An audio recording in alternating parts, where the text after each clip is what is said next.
line. Check the radio, pit crew is far from slow. The lights no longer yellow. Ready, steady, go. Crank it up. Oh, it's racing. Crank it up. Oh, it's racing. Crank it up. Oh, it's racing. Crank it up. Oh, it's racing. In love with the ride. Burning rubber smells real nice. Fuel it up once or twice. Come on, fast is the way to drive. Crowds all on their feet. Not one bothered by the heat. Imagine them in the driver's seat. Checkered flag would be sweet. Crank it up. Oh, it's racing. Crank it up. Oh, it's racing. Crank it up. Oh, it's racing. Crank it up. Oh, it's racing. Everybody get ready. On your feet. Here we go. 3, 2, 1. Crank it up.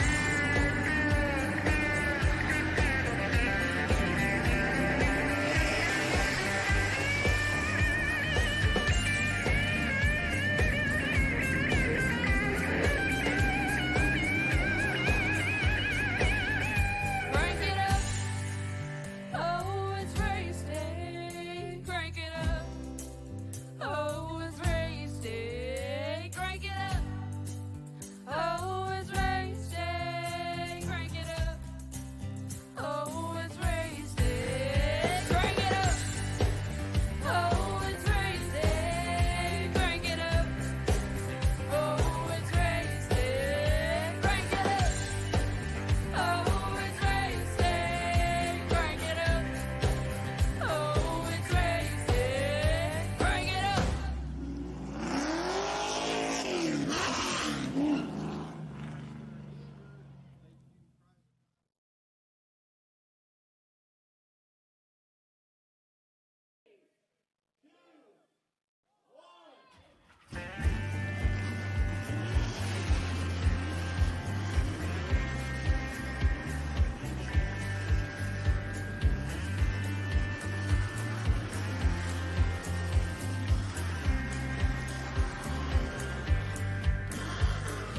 Finger to the sky and a green light shining bright. The only thing I have in mind is the finish line. Check the radio, pit crew is far from slow. The lights no longer yellow. Ready, steady, go. Crank it up. Oh, it's racing. Well, race fans, the time has come here on PTM Racing TV to present to you live for BackFire Sim Racing here at Rockingham, North Carolina. It's Rockingham Speedway, the mile-long track, making its return to the series and to the show as we're about to take a listen and look at our drivers here on the field and on the stage here in the old rock, known as the track Rockingham Speedway. Hi, everyone. I am the Christian Shriver. Welcome back to the show as always here today. We're getting down here at the tri-oval designed here at Rockingham Speedway, this mile-long configuration track. Bit of an interesting little go-getter here, kind of the interesting old throwback stays of the hard race and hard charges that presented here on PTM TV. And these BackFire Sim Racing boys certainly know they'll be at odds and at stakes here with the track that could definitely be an underdog's paradise or could be an underdog's reunion of destruction if they're not too careful. This place can get the best of drivers at the best of times, and we're about to find that out here in just a little bit as our field right now continues to complete their qualifying laps.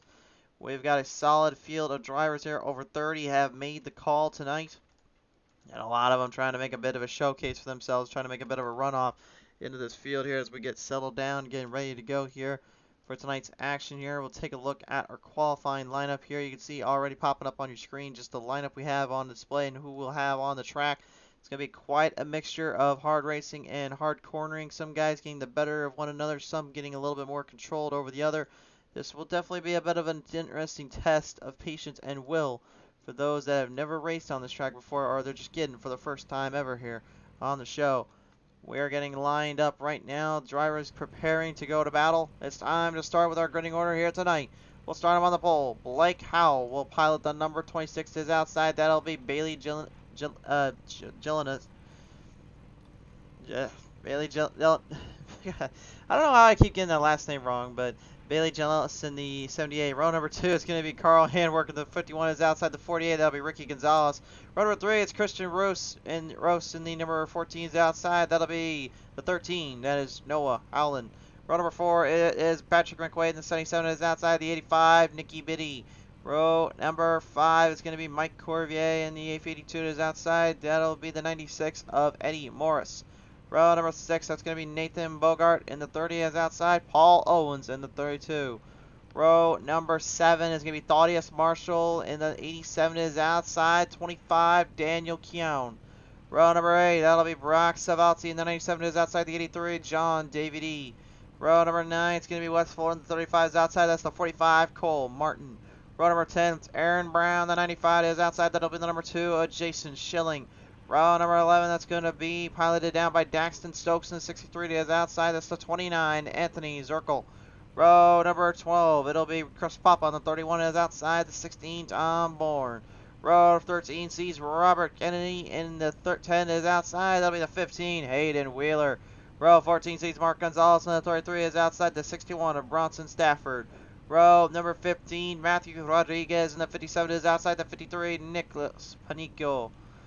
Row number 16, the liner our field up, Joshua Billiter, and the 46 outside, the 17, Dylan Hervatin.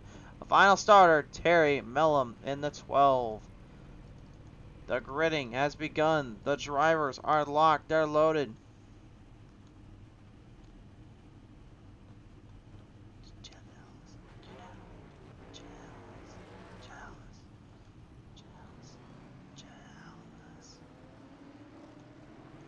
Drivers preparing to go to battle here, ready to fire this one on down. You've seen the flagman earlier on. He'll be ready to get these guys ready to rock and roll here. Put on a little bit of a showcase for you guys, as well as to get these guys ready to roll.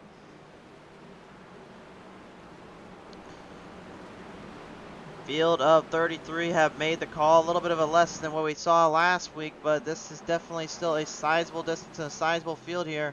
It's going to be interesting to see how this one plays out and how these drivers manhandle and control themselves on this mile-long track. Well, they got 195 laps to work with here in Rockingham. It could really boil down to a driver's game plan, or it could boil down to a bit of a hit or miss kind of situation or two.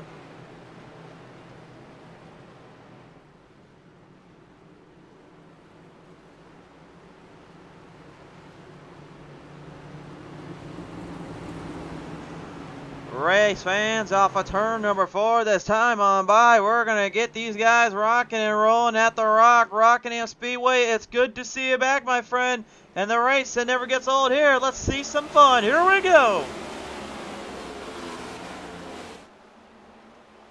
Bailey Janellis out of the gate here in the number 678. He's going to go up top side, put Blake Howell up in the fight on the bottom lane. They'll run their way down across the back straightaway. Drivers 3 wide saluting already.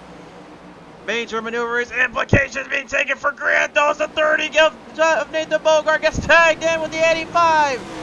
Nikki Biddy getting right in between each other. Traution's out. We got a problem. We've got a problem. And the number 30, Nathan Bogart, out of the gate, finds himself on the receiving end there. Couldn't quite get out of the 3 wide slope. The next thing you know, he can't find himself out of the madness. And this is what happens. That's where that 3 wide slope came into play here. It kind of drove it up a little too high here. Trying to back it down, gets into the 85, sadly, of Nick Biddy there. And you see the 96 also tagged in, the 45. Everett driver for themselves here. Not the way they wanted to start off their second race of the season, but that made me just a little bit of that inexperience and that tough driving style that these cars kind of present to you on a format like this. Because you got to remember, these cars are still not fully developed, and also their feel of them can be a bit tricky on the short tracks, which makes them harder to drive. And you can see right here, that slight little slip up by the 30, getting into the 85, kind of getting everyone out of control. Morris, you can see, just taking a huge little hit there, trying to evade trouble, and then everyone else trying to get out of that mess while they could. Drivers do have an insert pair they can work with here, so they'll have to choose whether or not to use it, or if they just want to try to use the old sledgehammer down there and beat some fenders out those things. If I was them, I'd use the sledgehammer. It usually works pretty well. Just saying. Russell Daniel Jr. saying, here we go again. Russell, yep, that's kind of that race, my friend. It's time to get to the show, time to get to the track.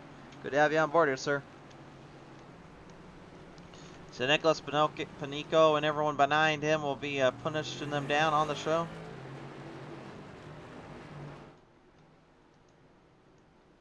Bailey Janellis going to be the #1 spot here now. Hey, I got his last name right. Janellis there.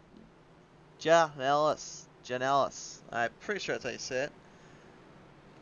If I got it wrong, Bailey, just feel free to come at me in the broadcast booth, my friend. I know I messed up your name probably I don't know how many times here on this show, so I'm really sorry.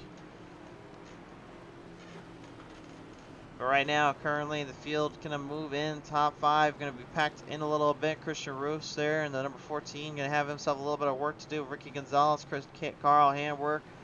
Blake Howell out of the gate had a good start, but he couldn't get the bottom line to stick in as much as I think he was hoping for, or maybe just trying to watch his tires. Again, Rockingham does have a habit of burning up some tires down here if they're not careful, and it can really be a bit of a challenge for them to work around. Field stretched out, ready to fire him back on down as we are live here on PTM Racing TV's Facebook side of things. We'll have the YouTube version up following this race, of course. If you guys did miss some of the action, though, earlier this week on the YouTube side, man, you guys missed out on a lot of crazy shows and a lot of crazy racing. I highly recommend you go back and take a look at them.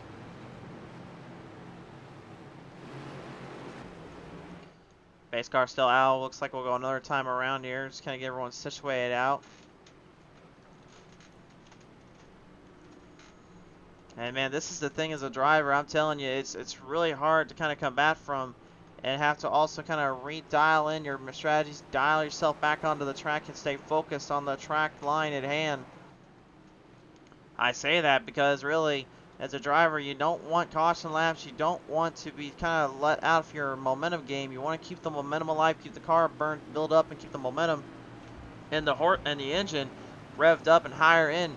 Without that control and that kind of that extra power, a little heat under the hood, it doesn't really do you too much good from start to finish. It actually makes things a lot harder to work with. I believe these drivers are well aware of that, and they're going to try and hopefully fire this one on back and get things taken care of here. Chris Bedford saying, "What's up, Christian?" Hey, Chris, good to have you on board here, sir. Chris Bedford, ladies and gentlemen, coming from his podium finish down back at Spartan Logistics Management LLC IROC Series Challenge Series last night, and he certainly put on a show with the guys up to the front in the pack. That one would go to Brian McCann that night in that old #3. But nevertheless, as we throw them back out on the track, run down the field, we're going to see the rest of the drivers back on the pace. We're back on the laps. We're back live now. Currently, field moving their chains in here. Everybody moving through, trying to find some openings or two. Unfortunately, though, for #13, Noah Howland. Major problems in the Red Bull 13 machine. Comes to a dead, creaky stop here. Got a little sideways there off of turn #2. Manages to hold himself back down line, but unfortunately, it did not quite go the way he was hoping for. Slides it down into the wall protection. That's going to be a tough break for him there. That's one of those hard things you just cannot ignore, is when things get a little crazy, things get a little hectic down there, especially when you got drivers trying to find a line, trying to find some momentum. The outside seems to be the playing field of speed coming up, but I'm not seeing anything going any better for any of the guys out there other than just their usual stuff. It seems like bottom lane needs to kick up a little bit harder and burn in just a little bit better if they want to have a chance here as caution flag flies on out. Whoa! Chris Boppa, though, he's going for a little bit of a stop and go here. Looks like he got stopped on turn #1 there. Got it refired in turn 2. We'll take a look at the old PTM Instant replay and all the renew and remove the machine there. Like I said, for the most part tonight, by the way, folks, we shouldn't have any ghost cautions or cautions we can't find or track down, because we do have the limit. We have pretty much kind of the amount of numbers we needed. I don't know if that really was anything to do with the driver's perspective. That looks like the old glitch graphic gremlins had something to say there. I did not see any true contact there between both drivers, unfortunately, though that may be a different story when we take a look at this side of the replay. Baba didn't look like he get tagged at all there going into that corner. It looked like just the glitch graphic gremlins decided they didn't know which way to go with this one. Yeah, from that angle, I'm not seeing a detection hit from the cars, so I believe those old gremlins decided to show their ugly heads again. And I got a piece, unfortunately, of Mr. Papa. That's a tough break there for Chris.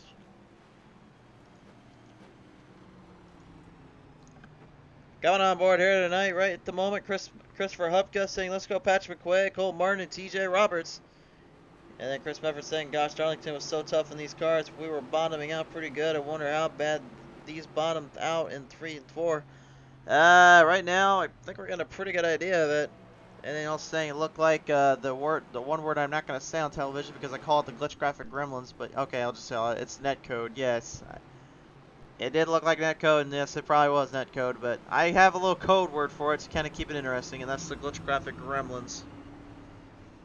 Danielle Wellman coming on board tonight. She wants to root on for the number 30. We had our eye on Nathan Bogart just a little bit.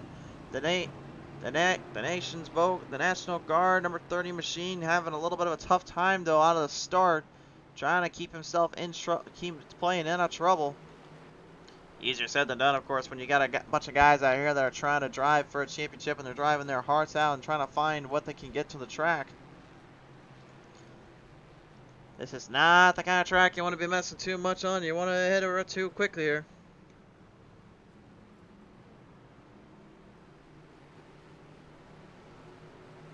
Well, Mefford saying, well then, MF Fords, LOL. What?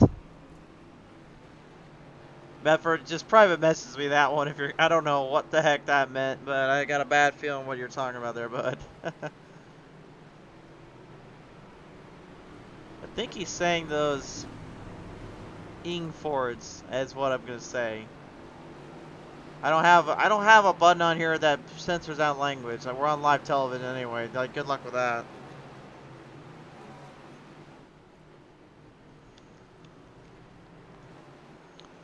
Joe Davide right now 6 spots up in the 83, looking to try to do a little bit of a refresher from what he had last time out here.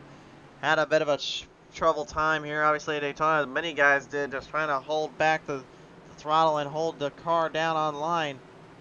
Gonna be interesting to see if we get the same results here, as he's got the Klein tools ready to ship up and fire back up. Mike Corvier there in the 82, currently in the 8th, and Daxton Stokes in the 63. He's currently holding up 9th. He's a hard charger with 12 up.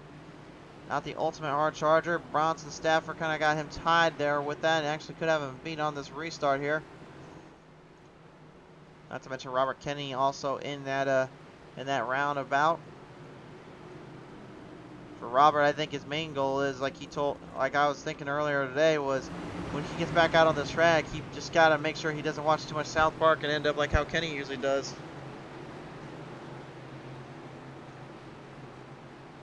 Oh, I got you there, Mefford. Yeah, he was referring to when I call them the MFers is what he said. Him and his brother Brandon, or family member Brandon, excuse me. I call them I nicknamed them the MFers, as in they're just our nicknames.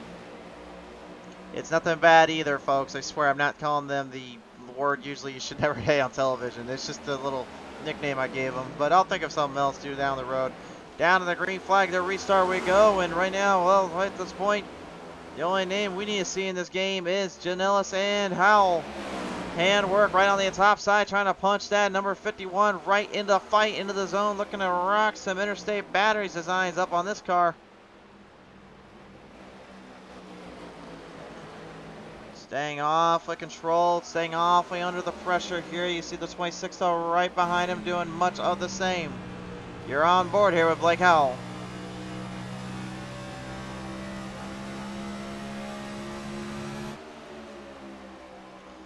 And we're trying to hold back the 26 from making a move off him. He wants to take Janellis down on his own. You can see Janellis trying to hold top and bottom, kind of the middle line. That's kind of the thing here at Rockingham. You kind of got to diamond off the track a little bit. There are two ways to get around it. You go to the bottom and work your way there, or you go to the top side and charge it up quickly there. The bottom is to kind of preserve your car and give it a little bit of slower time and not have to burn the tires up so much, whereas going to the outside, you're hitting a lot harder and driving a lot faster out there. Backside 2 up front, but Beam on the back of the pack here. That's backside 6 and 7, just completely kind of clammed in. You got a whole murderers row drivers just close, tight, compact, and divided into with this one. Cannot say for sure on that one, Mefford on the 26, but I would presume probably has a little bit of a scheme, probably has a little bit of a taste in the throwback scheme to it. You probably. Jason Schilling right now, the number 2, looking to put the 1 right up ahead here of that 35. What's Fuller, but Fuller looking to give not just a full charge. He doesn't want a full throttle. He wants a full throttle assault and fill up that gas a little bit so it's more Fuller under the hood. Unfortunately, though, same can't be said for Paul Owens as he opens up his own lawn care service down on the front straightaway. Paul, it's not 2020 anymore, my men. We don't have to do that anymore. We got plenty of money. We got plenty of money under the hood we can use. Apparently, he's like, no, we need to make more money, so I'm gonna figure out a way to do it. Meanwhile, for Jason Schilling, I talk anything good. The yellow flag comes on now. He's got a problem down on the back straightaway. This is what happens, folks. That broadcaster curse just keeps coming at me. Let's take a look at the PTM replay and see what happened here to Jason Schilling here. Unfortunately, as his struggles now seem to come out here. Looked like he tried to run that bottom line I was talking about earlier, but it looks like the car was not exactly agreeing with that statement. Gets it sideways, long ways, short ways, anything but straight. Caution would fly out due to the circumstances there. That's a tough break there for Schilling, unfortunately, to be kind of found himself in that place, in that predicament.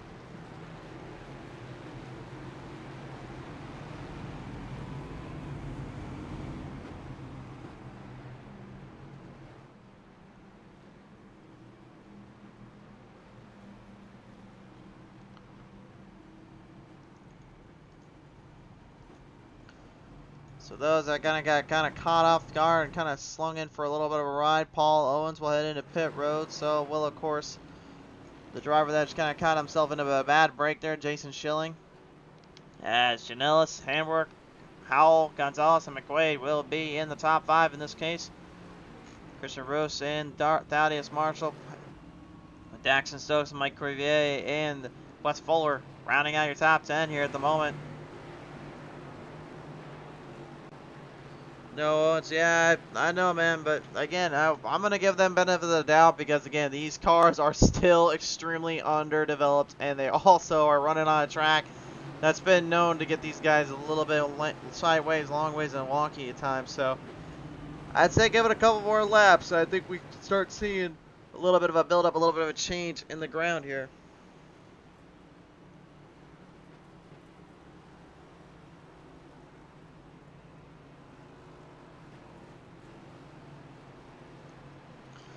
For those that have just tuned in for the first time tonight, first off, thank you so much. And I know a lot of you have already pretty much kind of came on here before and have joined us here on the show plenty of times here. But if you haven't already and you haven't already hit that like and follow button on PTM TV's Facebook, and what are you doing here, man? You guys are missing out on a lot of great stuff. It ain't just asphalt ovals we showcase, the road course races, the dirt roads, and even the dirt ovals. We show a lot of great racing and great stuff here on this channel constantly and consistently, and we certainly hope you'll tune in for those and see what goes down. This week has been a locked and loaded one, especially on our YouTube, and if you haven't subscribed all there yet, then yeah, I don't know what the heck you guys are doing.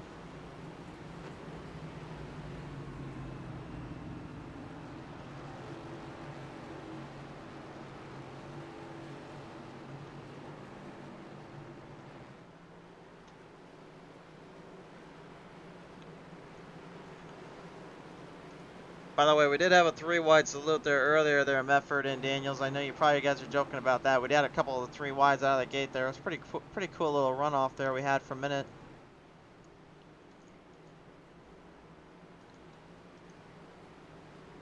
So our drivers now preparing to go back to battle here, back to war, if you will. Settling them back down on the track, trying to get them ready to fire up some more momentum here.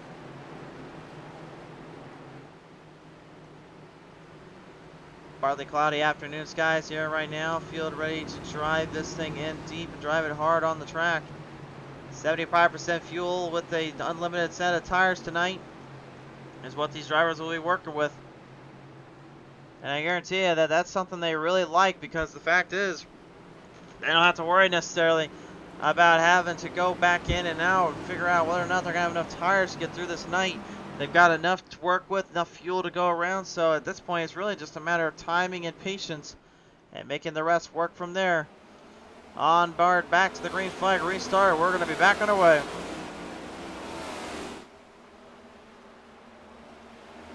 And working how going to get a good jump out of the gate here as Ricky Gonzalez in the 48 tries to push his luck and push him on down. Patrick McQuaid having a little bit of company there with the number 14 of Christian Roos.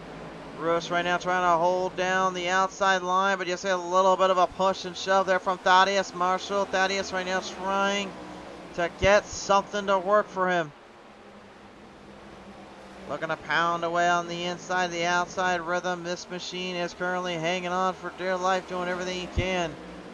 While the 61 of Bronson Stafford, the man that won the Daytona race last week, looking to do it again. Can he find a way to hold these guys down and hold down the line ahead of him? He wants to try to continue his season on the highest of notes, but in order to do so, he'll have to try to take down some of the best drivers in this sport and in this league right now as they continue to fight it out. This eSport League, of course, really been a tough field to go around, and we've seen many tremendous battles here on the show before. Tremendous racing from all likes of life, all likes of the track. And it's been amazing to me how well everyone's handled and done time and time again, and we're getting just another glimpse of that right now. As currently the field moves her way down on in. Brock Savati, the 97. Good to see him back out, looking to make a little charge here at Daxton Stokes. Gets a good runoff down through corner number 3 and 4. Gets a good jump, and that will make the pass. And Paul Owens now, you've seen him earlier getting into that little troublesome situation, spinning the car around. He now makes a big move off of Daxton Stokes, looking to try to take him for a ride here. The 82 now, Mike Corvier getting around the 63 as the 45 of Cole Martin takes a big chunk and a half off of Daxton. Daxton's left rear corner panel just got smashed in so hard, I thought literally that was a bulldozer just pushing it in.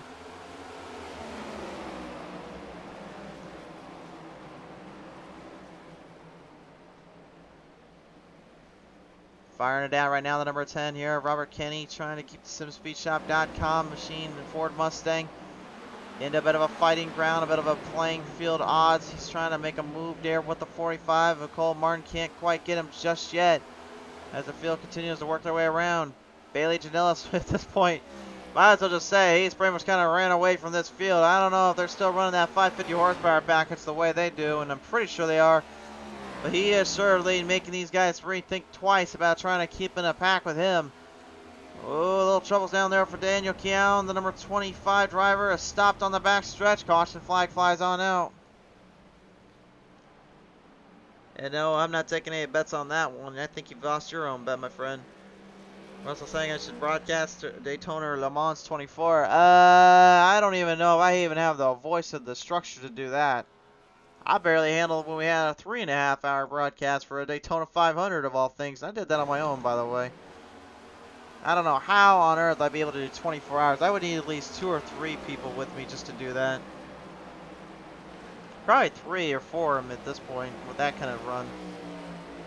Anyway, here's what happened here. Unfortunately, another number 25 got loose off there. I think he got Bronson Stafford in there too, I think, just from the look of that. I think he did. No, he got Chris Papa involved in that one, it looks like. So here's what happened for Papa. He got a little too close for comfort, I would say, considering that situation. The onboard camera here is a Papa, as you see white here, where everything went wrong. You can see right there, as you see his 25 is already loose. He's got too hard, and Papa was trying to avoid getting any more troubles on his front end, but unfortunately the nose damage is going to be a bit of an understatement. Heads back to pit road, probably going to get that old sledgehammer back out and hopefully for the best. I think they're running a little bit more of a sledgehammer for Bogart. I think he might need to get some duct tape out and get a little bit of some glue and maybe some paper mache and stuff like that to get that fixed. I don't know. I probably need a little bit, let's just say that.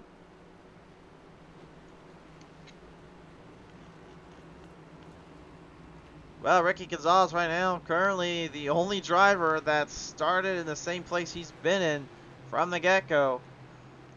Qualified 4th, he still is 4th. You want to talk about a hard charge of the night? Bronson Stafford, man. 22 positions from the go. He started 28th. He's now in 6th. If there was a driver I would say you might want to watch out for, it might be our lone Canadian, because this guy is flat out booking it at these guys. We've seen before where some of the Canadian drivers and the Newfoundland drivers can bring the pain and bring the pace here on this track. Some of the Nova Scotia guys have also kind of worked around on our show before. It's good to always have different foreign countries and nationals coming on down. Always love to see more drivers out here, and love to see different worlds be brought together because of the motorsport world in general. It's honestly a really awesome picture to see.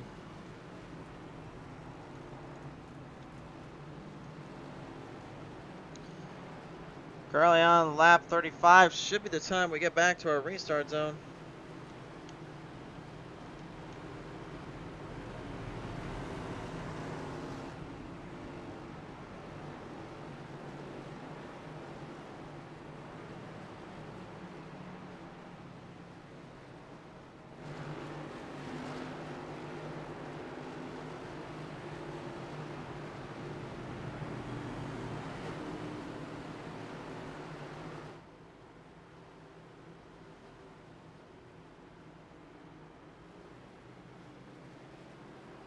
Russell Daniels saying, I'd be down, but the graveyard shift would kill me. Russell, I think you could probably join me for most of it, then I can get you out of here. I don't know.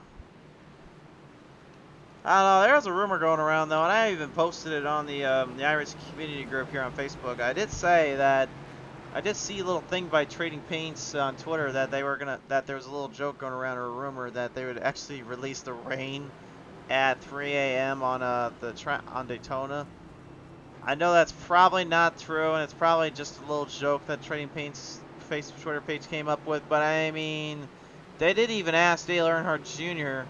or they did ask even the community if there were going to be any more cars going to be spoiled up, since we figured out there were going to be another open wheel set coming to our iRacing server. And Dale Jr. even just kind of intertwined and intervened and said, "Yep, we've got a big block we've got an actual box modified." Or excuse me, a box Monte Carlo and a Chevrolet coming your way for the street stocks, and also some art things, but unfortunately, definitely not the restart I was just about to talk about. Oh no, we got problems. Oh Mo. Oh, Handwork did not get off the line. He did not get the tires to grab the track, and unfortunately, he went from 2nd to 13th in a matter of not even a lap, not even a corner. Oh my.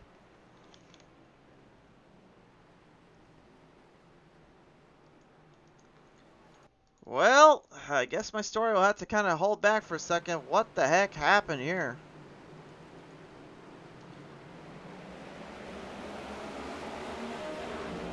Well, you see the rear end sliding a little to the right. That means he was spinning tires around the 51, trying to back off, get out of the way, and next thing you know, everything just went complete utter madness. Good Lord, the 57 getting tagged in there. Matthew Rodriguez got a huge chunk out of that one. The car took a huge hit there, unfortunately.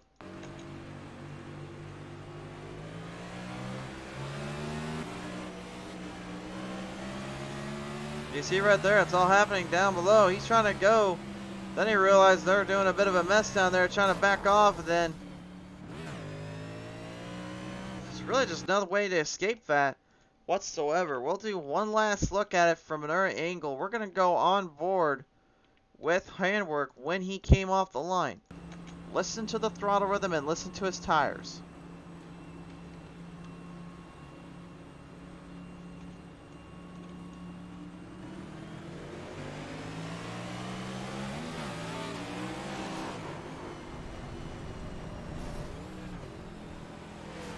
And just like that, everything just completely changes on a dime, and you can hear that throttle rhythm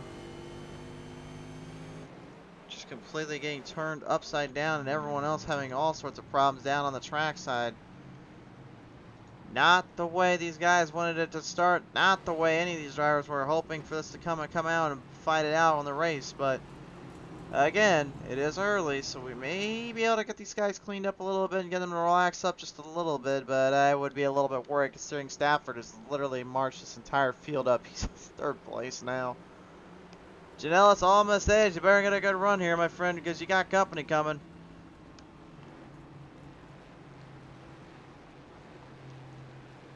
Russell Daniels Jr. saying I would panic if I seen mist on my windshield at 3 a.m. And then it's saying everybody's gangsta till it actually starts raining. Yeah, I would now. Honestly, if it started raining in a road course race, I have a hard enough time driving an open wheel car as it is with a Formula V. I don't even want to think about what it's like to drive a Formula 3 and trying to hold that thing in, much less those LMPs and those Corvettes and those Chevrolet and those other cars you guys got to use. Those Nissan Ultimas or whatever. There's no way on this God forbidden earth I could ever think to drive those things and actually hold my line, much less even when rain comes down. I said if it starts raining, I just want to see what happens when we throw about dirt. It's like, that's the one thing I really want to see. I don't even want to see it, like, I don't know if I want to see necessarily it on the oval side of things. That'd be kind of cool, but, like, throw them on dirt. Let's see if we can get some muddy surfaces going. Have something like that. Like, that would be fun. Just all of a sudden, you, like, have mud slinging right in your face, right in your sheet, right into your visor and all that, man. That'd be awesome. It'd be harder to drive as it is in dirt racing, so that would make things even more fun and unpredictable. Then again, that's just my ideas and my crazy beliefs, so who knows. Anyway, we're about ready to get back to the action here, race fans. Still got about 95 laps left on the clock here to go. Bailey Janellis right now your race leader, as the 48 Ricky Gonzalez will move up more and more to the field, and Thaddeus Marshall and Brownson Stafford not too far off. Christian Russo in the 35, or 14 in the 35, West Fuller I should say. They're all trying to pounce on this opportunity. We'll see if these guys can relax a little bit and kind of regroup, restructure, resimplify this track. I said this was a track that can bring out the best of an underdog and really can bring in the best of a Cinderella story or two. We'll find out now as we get back to the green flag racing.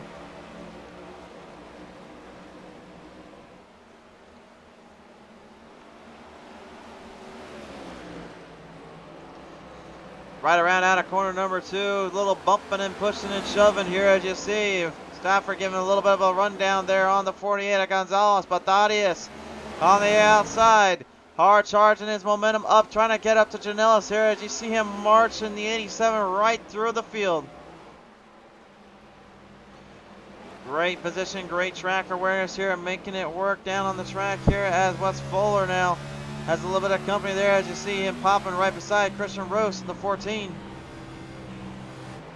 The 1-3 number 14 of Rose right now trying to get the bottom line to kick in a little bit, but you can see there's just not a whole lot of run down there comparatively to what maybe he'll find somewhere else. Barack Savati back out on the track and back out on the service. Really making it work and making some timing or two adjustments here to make this one work to his advantage.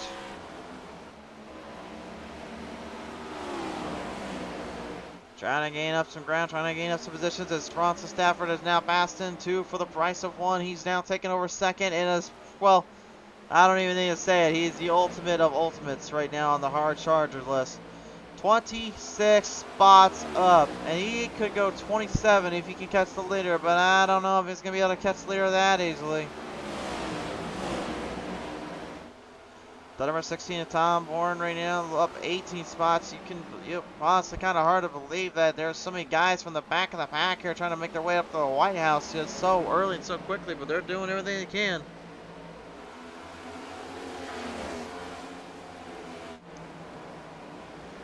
Up to the front right now. Oh, look out. We got problems down there. We got major problems. Anthony Zirkle and even the 77 of McQuaid racked down on the back straightaway here. Major implications here. We got a problem down here, folks.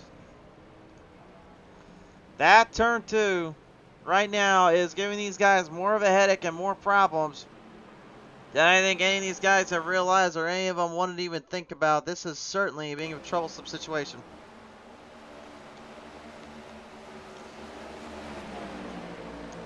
Taking a look at the replay, looks like the 96 just kind of had to drive down a little bit off the corner, could not get out of that mess in time.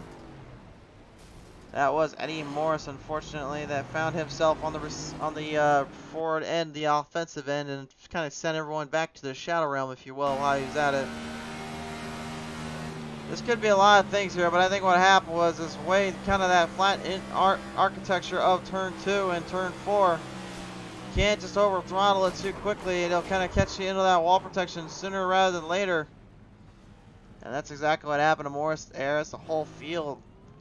No, it's really right behind him. Took a chunk off that car and took a chunk off themselves.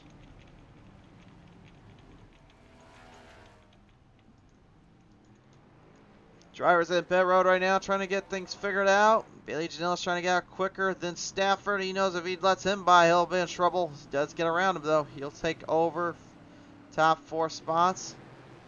That's currently Thaddeus Marshall, Nathan Bogard, Noah Howland, Bailey Janela, and Braun Stafford will be our top 5 now.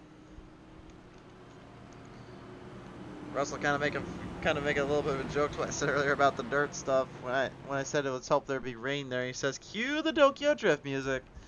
No, that's when you turn on some Outlaws and Outsiders, my friend.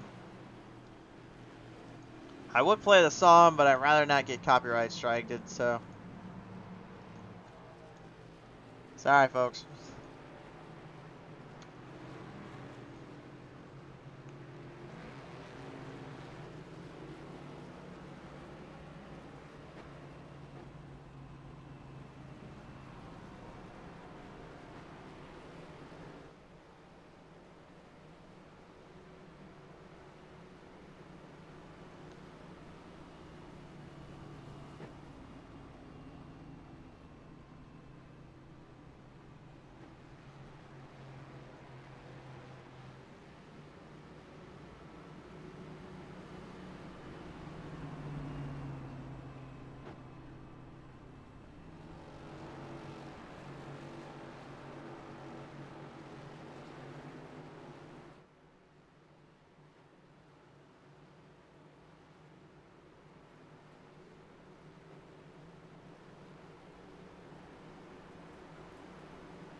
So, double filing back up. Drivers will get back to the restart zone here and get things all clamored away, ready to get them back in.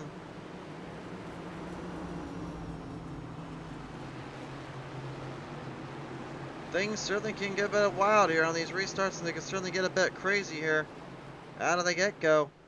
We'll see what happens though, as right now the field continues to strong side this way up and put themselves in position.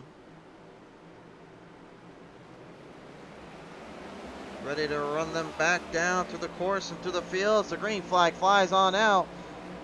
And the number 13, Noah Howland, looking to try to get some extra bonus points, if you will, from leading a lap. But unfortunately for him, he's now in the fire of these guys that got a fresh set of tires and a cleanup job on their cars. Janela though managing to escape from him and get away from him though. Stafford not so fortunate. He has to try to find a way around him here. Crosses over there off turn 4. The crossover, switchback, switchblade in him off the turn and get him to the straightaway. And the 61 of Stafford now on a full throttle assault charge that grabbed Janela's rein and take him down. Behind them all here, looks like the 51 Carl Handwork going to go out of here. Ricky Gonzalez Handwork literally crossing him over down off the front straight out turn 3 there. Laying down that front straightaway now, crossing Howland out of the way. You can see him diving it down low and bringing it back up to the top side. Howland looking to do the same as he puts side by side down there, down on the end of the turn. Trying to hang on here, looking for any kind of openings he can get, trying to find some positions or gravity when he can. No. Looks like we got problems down there, folks. We've got problems. Daniel Keown, Eddie Morris here, wrecked on by. Caution is out. Caution is out.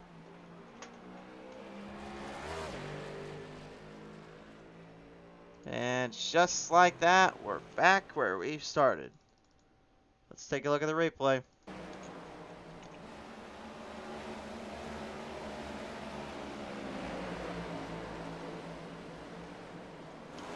Looks like we might have had a little bit of trouble down there with the 96 yet again.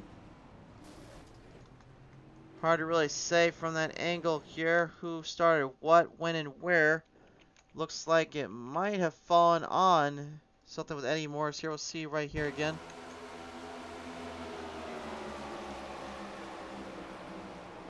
A lot of camera angles to work with here, obviously, when we're trying to look at these broadcast replays. But let's see here when we come down out of turn number 2. Looked like Eddie was loose out of the gate. Yet turn 2 yet again got to the 85, kind of going to stop, and next thing you know, kind of got taken to the shadow realm, if you will. Didn't exactly like that too much.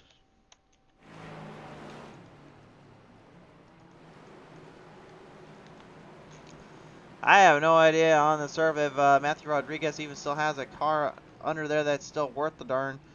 I think that front end might be told up pretty bad for the steak and shake, unfortunately. Ford Mustang 57.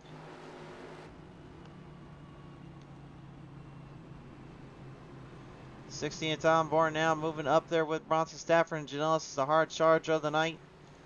Robert Kennedy not too far out there with 19 positions in the 10. Chris Papa, despite his little problem he had earlier on with getting himself into problematic zones, he is also one step ahead of the field and back in this.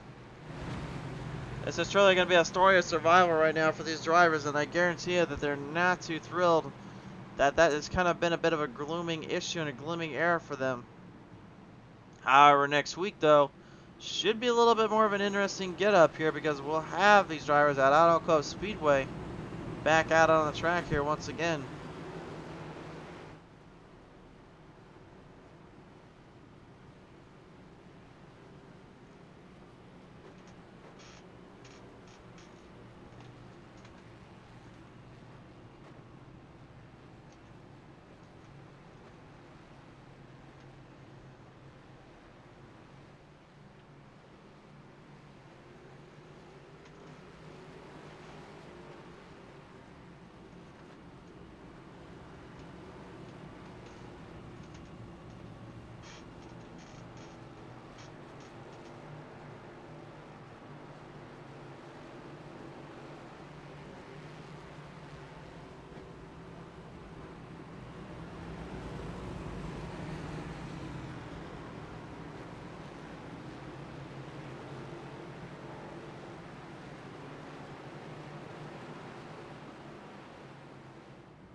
So right now, just about ready to get to that halfway point. Still got about 40 or so on laps before we hit there. Janellis right now the only driver out of this entire field that has escaped and avoided the controversy and troubles that have been brought upon him from these other guys out on the track here, which is pretty impressive considering he's been kind of close to broke, kind of close to a situation too. Now he'll have to figure out how to keep the FRN number 61 of Bronson Stafford, last week's feature winner at Daytona, on the rocks and on the bubble here from taking his position over. That Greg Biffle style number 16 designed up Ford Mustang here of Tom Bourne trying to keep his championship hopes alive, trying to give himself a little bit of a quick advantage here in the points race. There's a lot of points up for grabs here. These drivers know it all too well. Every race is going to count. Every position is going to count more than anything, and they know they need to stay focused and stay on track and on target. Down on the marks of turn number 4 this time by race fans. We'll get them lined up and positioned back to the field and back to the charge. Green flag back on out here. We're back underway.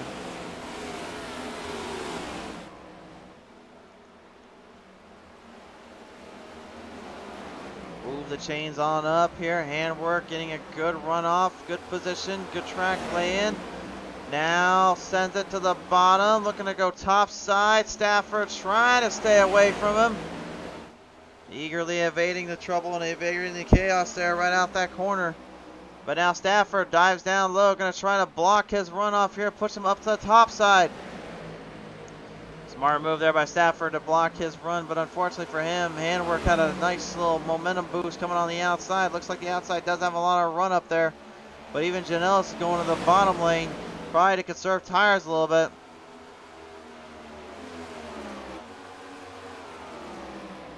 Batcher McQuaid, even though he got kind of caught up in that wreck earlier, man, he just got that thing kind of cleaned up, fixed up on now. Now brought it right back on the track to take on the 32 of Paul Owens.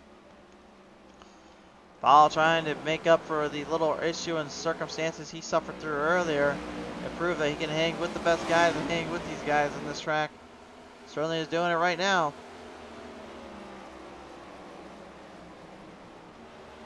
Brock Savati in the 97 looking to maybe make or break his day and make his run off here with these fields.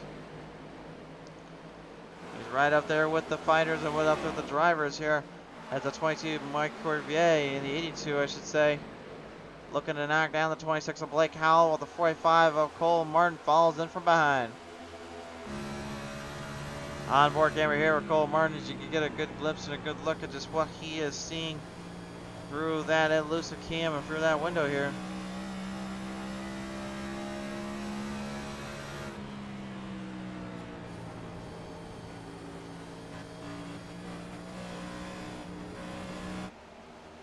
Alright, little charge there. Jason Schilling in the number 2, kind of balling back on the top side. Belt slows down just enough to let Cole Martin kind of have his line here, have him sway.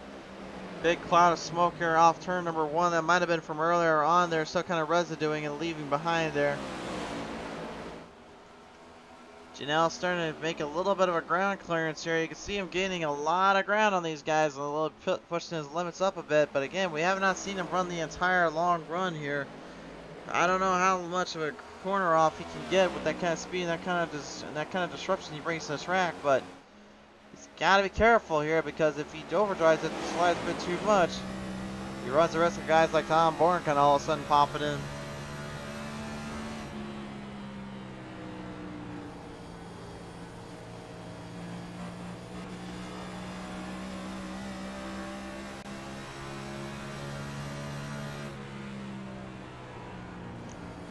Kyle Handwork right now trying to hold on here, trying to keep Tom Bourne in pace and in shape. Bourne doing a great job though, really putting the pressure and adding extra mental growth here on Handwork, because Handwork knows that if he makes a small mistake like he did earlier, he can easily let Tom get into this. Chris Papa, woohoo, little love tap there for the kiss from the 13. Papa's got to be careful about that. He can't get too all over the place here. Can't overshoot too many corners. Otherwise, you'll have some guys really kind of punching their ticking around you. Savati and Dadia showing him how that's done exactly.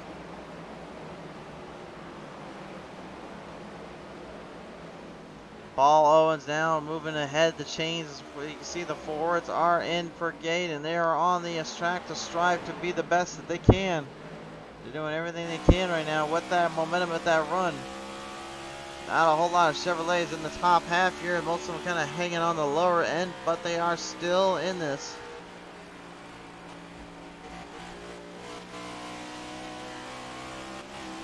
Remember, it's not how fast you are. It's a matter of how long you can last at being fast.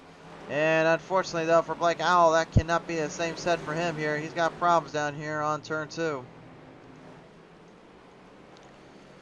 Dodge Black back on out here. Let's take a look at the PTM instant replay and see what happened here to Blake.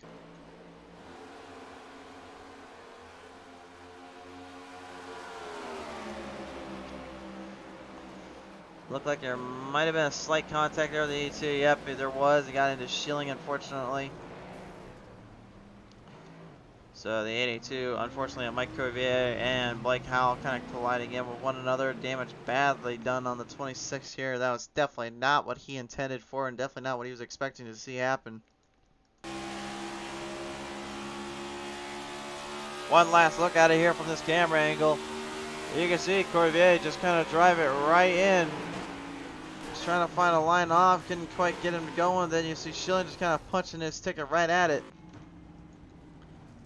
Blake, though, with the presence of mind to back off the corner and get back straightened up before he regained back onto the track. So good driving on his end and good sportsmanship as well. Should try to hopefully build some speed back in this run.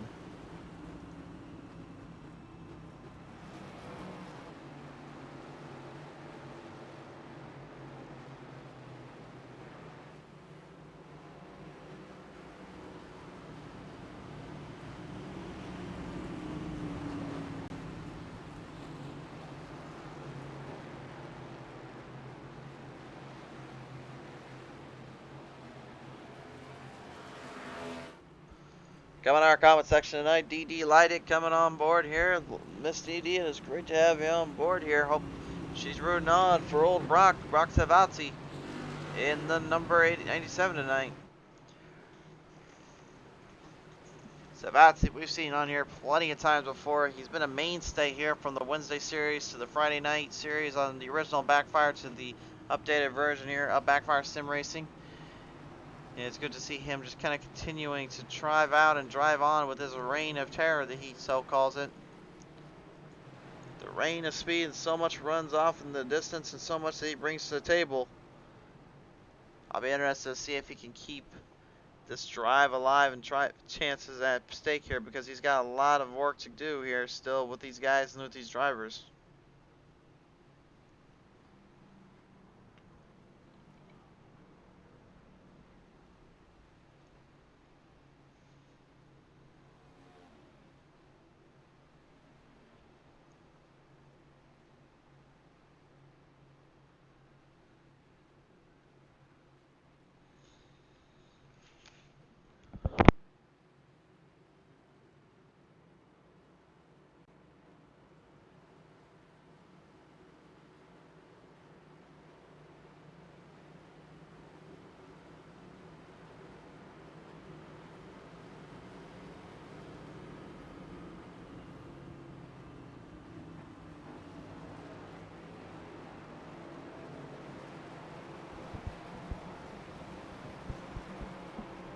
Alright, race fans, we're getting the field ready to stream this one back on by and fire this one on down.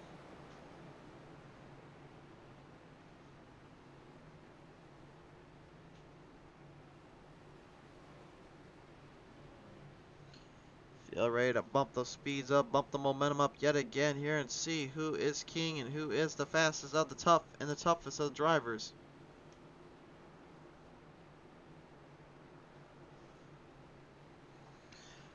Looking to line them back up off of corners number 3 and 4 here. Janela's going to go up to the top side. Maybe make a little bit of a challenge up there. Maybe think he can get handwork to think about trying to chank him up there. Try to take him down on the field. They'll work their way around off of quarter 4 though. And the field is now set in motion for the restart zone.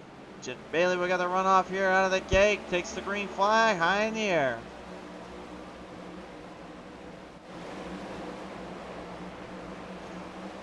This is going to be the big telling tale here, is how long can they keep it going before things get a little bit out of hand again.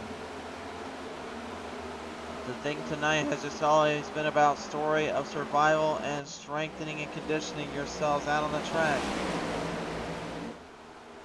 Still over 100 laps remaining here as they continue to make their way through the field. Number 16, Tom Bourne, looking to maybe put on a bit of a fight here at Cole Martin. As we got our yellow flag flies on now, we got problems down there. Unfortunately, we got one completely off the grid and off the track here. That is Joe Davidi.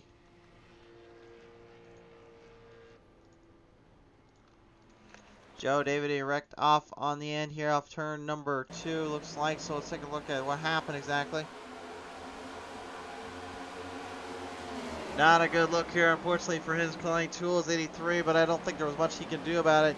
Looked like he got into the wall protection, got a little love tap by the 26, and this is the first time we've seen a car go upside down like that tonight.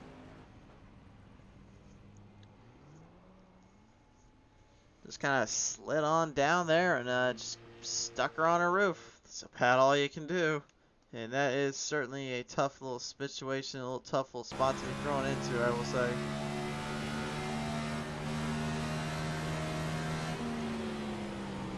Yeah, you can see right here, man, just drove right up and got it on the side, and that's all she wrote. David, he had nothing he could do.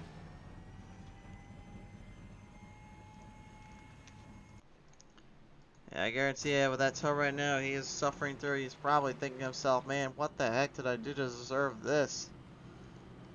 I don't think any of these guys really deserve any of this or really think that they have a bit of a problem on their hands. I think it's just a matter of just getting themselves kind of under control and getting this car used to this place.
Wrap them back around, get them double filed up, rack stack, put them back on the attack here, race fans. We're going to get this one cleared up again.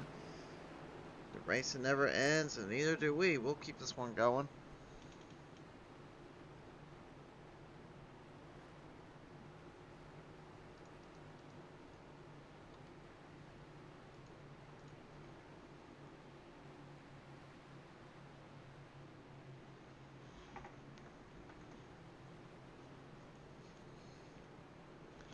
Everybody looking for positions, jockeying around the track, looking to see if they can find themselves an opening, find themselves some hardware and some hard work here. I will say this though, if these guys can get through a good chunk of laps here and really kind of relax up a little bit, I think we may see a timing strategy now turn into a tire strategy here, because at this point these guys have had so many short stints that they haven't really worry about that. But as we know in the motorsport world, that can change in a heartbeat, that can change on a dime. Here we come back down to the green flag restart zone off of turn number 1, Del Banamonte. Oh, look out, little trouble though. Thaddeus Marshall trying to save it, does at least get to restructure. Unfortunately though, for the 26, Blake Howell kind of set in the problematic area too. He had all sorts of problems down there, getting way too tight and way too cornered in. Colmar in the 45 now, going into nearly a 3 wide slip between him, the 14 Christian Rose, and the 53, or excuse me, the 10 of Robert Kenny. The 53 of Nicholas Pinico. Nicholas Pinico right now trying to find a little bit of a ground clearance, find a little bit of a runoff here on that 45 of Martin.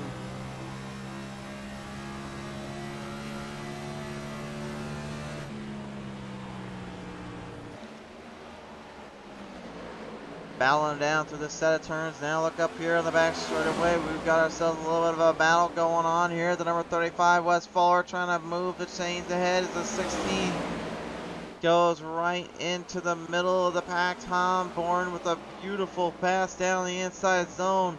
And now he's looking for another one here, looking to put that the 16 players Genesis machine ahead of the field and ahead of Gonzalez. And Gonzalez Nowhere to run, nowhere to hide. Passed on by Bronson Stafford. Kind of found himself in a bit of a bad run here. All things considered, because of where he was at just a little while ago. Can the Daytona winner last week find something here at the mile-and-a-half long Rockingham Speedway? He's gonna have to stay patient and stay very, very focused here, considering what's at odds in this case.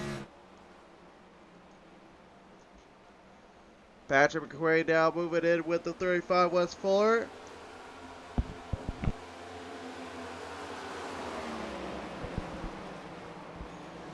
Looking to get him looking to try and build up momentum. He lost a lot of it earlier due to that big wreck you saw a little bit earlier on. Looking to try to hopefully get himself out of a bit of that rut, bit of that situation. Hope for the best here. Guys seem to be kind of calming down a bit, kind of starting to restructure the game plan and actually get a feel for the track, and that's exactly what you want to see here. You want to see these guys kind of be more patient, more under control, more in line and tuned with themselves as they continue to drive them on by and drive them at full speed, full throttle, charging off.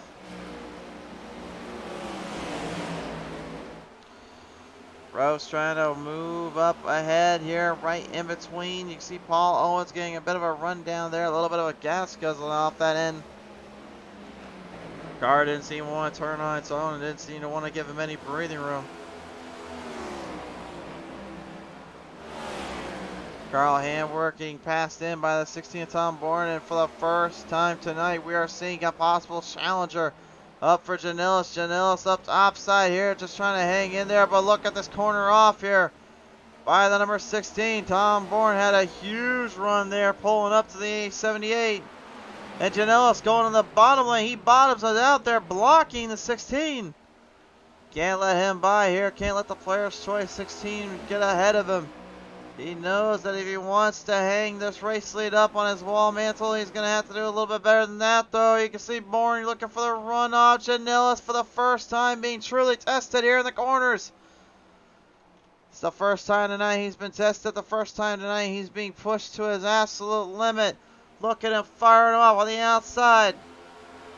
But Bourne, though, small talk in the inside, kind of keep himself in that rhythm section zone, looking for the crossover, looking to bring it harder off the bottom into slider territory. Finally, he does catch enough of a slider off the top to the bottom, from the heavens above to the depths below. It doesn't matter where he goes. He takes this one home. He's now in your race lead. Bailey, I guarantee you, just kind of watching himself, just kind of tempoing and pacing. Not necessarily too worried or too functioning about what just transpired there. I think he's more worried about just trying to hang out that long run. These guys completely out of control on how they wanted to stretch this one in and how they wanted to play the fuel strategy out, much less the tire strategies. You're going to get a glimpse of that, and it looks like really kind of very similar to what we see at another old Tennessee track. There is seemingly a little bit of a runoff on the bottom to swing to the top side, but only to make a good pass and a good long run at it.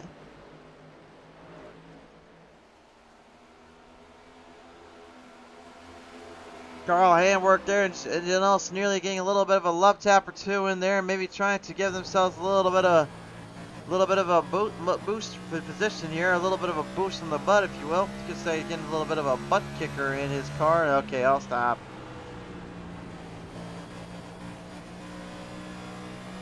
I will say though, I still love my butt kicker when I use it, and whenever I have it, it definitely does me some good. I will give them that. Christian Rose right now trying to get the 14-1-3 machine right in to the 97 of Savati, as well as the 77 and McQuaid and the 35 of West Fuller. Fuller surprisingly has been kind of pitching it deep in, trying to keep himself under control, but you can see now he's lost time and he's lost a lot of it because McQuaid is pushing the limits, pushing himself to full use of full throttle assault. Could be very much in charge here.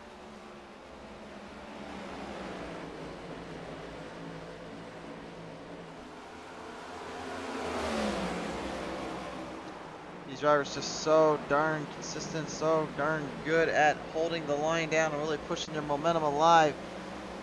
When you're pushing a light like that, though, man, you still gotta make sure you hang in there just long enough to where the car can at least push and grasp its way around. This isn't a place where you can just get away with it too often, more than not.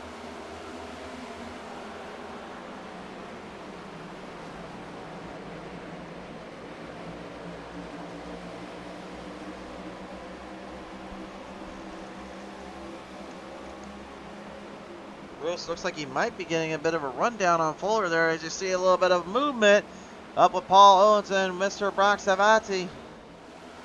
Savati and Owens kind of getting tangled up a little bit there on the corner ends of turn 2. And you can see the side skirt scratched up surface of the 32 machine. He got a little bit of a piece of that or two from it. Nicholas Panico right now also trying to pretty much rock that scheme that I usually would see on a cup, if you will, down in my local ice cream shop. But hey, still a pretty awesome looking scheme and a pretty awesome looking little ride there for that 53. I'll give him that any day of the week and twice on Sunday. Daniel Keown, the 25, he was up in the 14th when he started tonight. He's early 13th here at the moment. Punching along and charging his way ahead.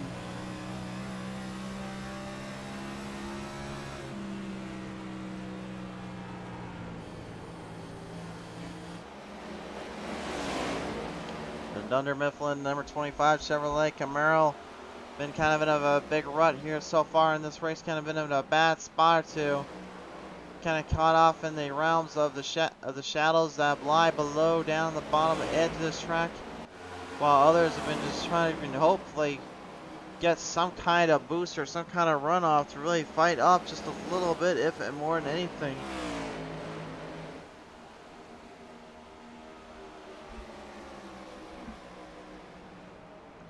Some guys maybe just getting a little bit more unluckier than others, like Noah Howland, who found himself earlier on kind of getting clobbered by Handwork there in the number 51. But Handwork ever since then kind of regained his composure, regained the car in control. And now just hanging in there for all it's got. 95 laps left to go. We've at last hit the halfway point here, race fans. I did say when things kind of start to dive down, things get a little bit more interesting here. That's when the racing really comes into play. Chris Papa and Anthony Zirkle now moving the chains in. As caution flag flies back on out. Not really sure where that one came from or what happened exactly. Looking for answers right now out on the track. No answers given to us just yet. So I presume and I take it this was a halfway caution or a ghost caution. Well, nevertheless, that's only 10th caution of the day.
Field heading into pit road once again now. This is where fuel line strategies and tire strategies get put into play.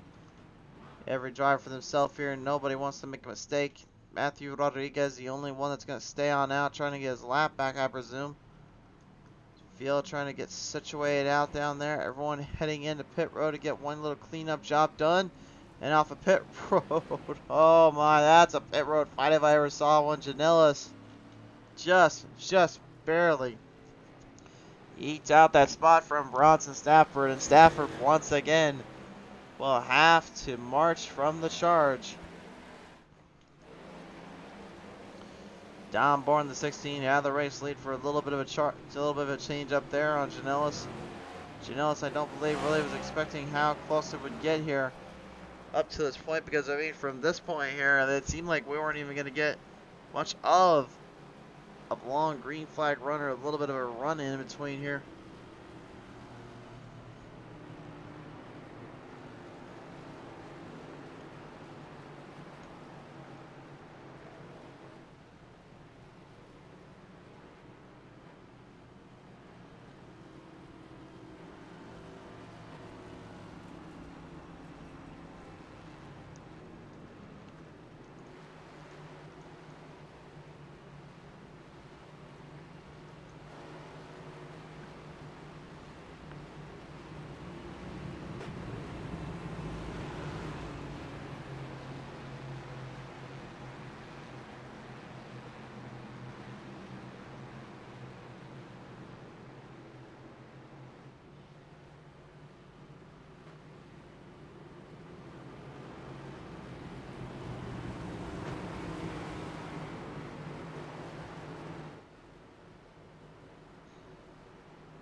So while we wait right now for everyone to get all settled down here, I just want to say real quick here from all of us here at PTM Racing TV to the Hall of Fame drivers that have been inducted tonight to NASCAR. We're going to give them a big congratulations. Of course, some of the big names obviously being Corey with Dale Jr., Red Farmer, and then really the other showcase for drivers out there. We do really thank you for all that you've done to our community, to our motorsport world, and really to those that still go out there and race, like old Red Farmer down there and all them. Man, congratulations, and what a treat it is just to go out there and see you guys go at it out there, to go at it still from this race.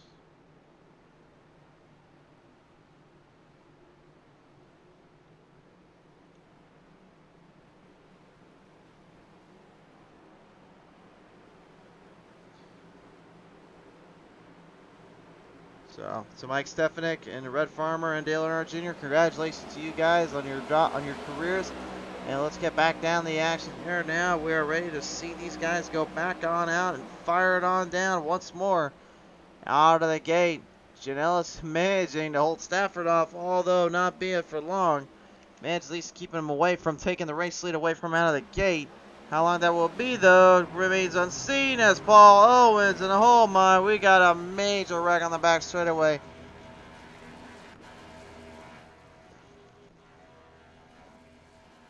Paul Owens literally got a destroyed front end bumper and a complete destroyed engine on that car. Well, it sounds like the engine block took a huge hit and a huge beating there to where he actually lost transmission. He cannot get the car into first gear. It sounds like he might have broke a gear down there. And it looks like really it all started from Wes Fuller and them. Oh man, you got guys all over the place. Guys just completely wrecked in for a ride of their life there. Hard to really say where it started or where it came from exactly. We'll take a look at the replay.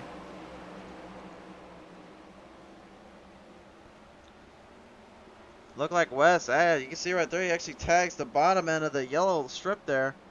That's what got everyone all cornered out here, and you can even see a 63 taking a wild ride there. Unfortunately, did not have time to escape it. That was Daxton Stokes, by the way, that just kind of had that little situation pop up.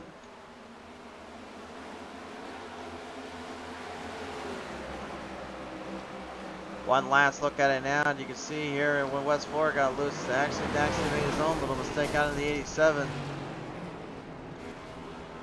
The 25 Dunder Mifflin machine just taken completely out of context and out of proportions, and now things just gonna heat up even more while drivers try to get some of these pits done. Makes you wonder how many of them even have anything left for a pit stop, much less an instant replay. Or instant repair, I should say.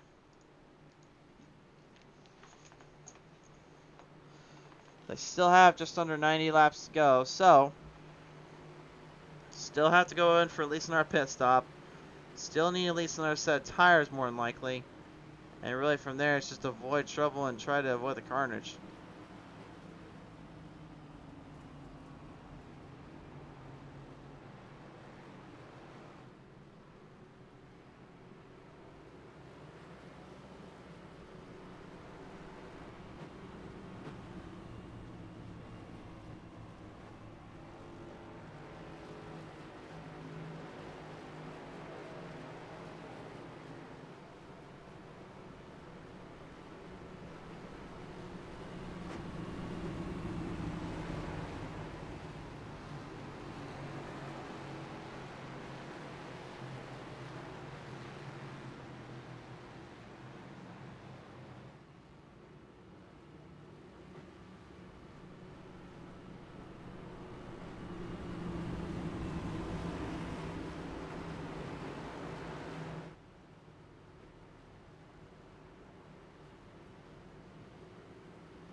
So here we go.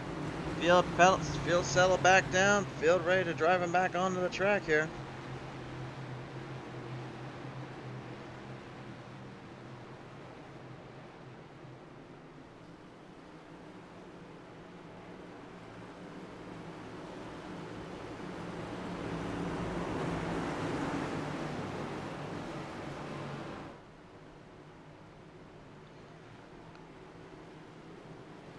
Those that have stuck with us here as long as you have, we do appreciate and love you guys for it, and we hopefully can see some more action here from these guys and really bringing some more full throttle pedal to the metal action here on PTM Racing TV. As Robert Kennedy and the SimSpeedShop.com number 10 looking to maybe make some ground in and make some moves here. Looking to try to knock down a few big names here. Look out up front, though. It's going to be a race-off between Bronson Stafford and Bailey Janellis as we got guys really all over the place in the infield and in the track zone. Stafford trying to fight off Janellis, but Janellis, man, he just completely taking this one straight to the sidewalls and up to the top side. Now, will the bumper be put into use and will it be put on to the 78 we saw earlier where if you're not too careful, end up costing both of you here. Tom Bourne kind of pushing up right onto him as well. Looks like you got three drivers just completely firing on all cylinders. Remaining clean though, and keeping themselves under control and under the cool pressure. That's what it's all about, race fans. Just seeing these guys back and forth going at it again. They are not leaving each other's sights. They will not let each other go.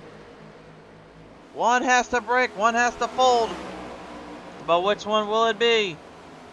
Or will it be either of them? Will they just go to the line dead center and let Lady Luck have their way with them? We've seen that happen as well here. It's many regards and many opportunities to say the least here. There's no telling what happens next. Don Bourne right now looking to build the run up here because of Stafford and Janellis' little battle they had a second ago. He's going up topside right now, trying to put that 16 Ford Mustang into the run here and into the fight.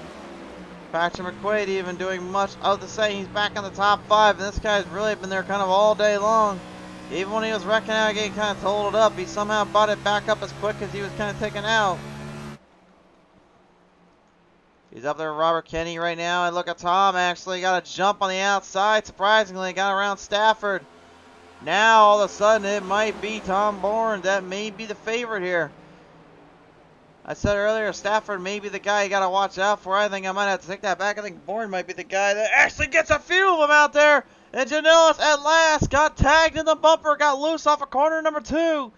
And that costs all his running momentum here as the 61 of Stafford now moves the chains ahead. Meanwhile, behind him, McQuaid now looking to make a move off on Kenny. Kenny trying to hold him down, trying to hold his feet into balance. Little smoke coming off though. You can see Janellis is struggling. He is having all sorts of fits and all sorts of problems right now.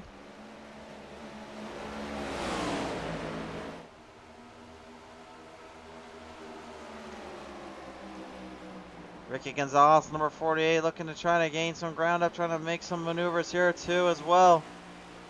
You notice there's a lot going down on the track, and there's a lot really pacing their way into the field.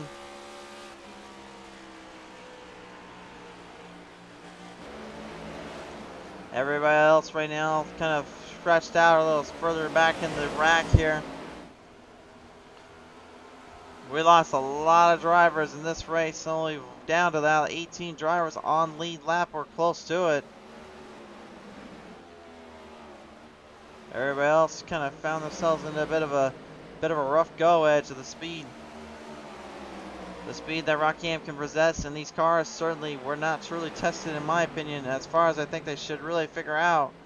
And it's not thinking the driver's fault. That's again just how NASCAR and iRacing kind of took this car and put it out on the track and just see what happens. To me, they really got a lot more work to do than just that.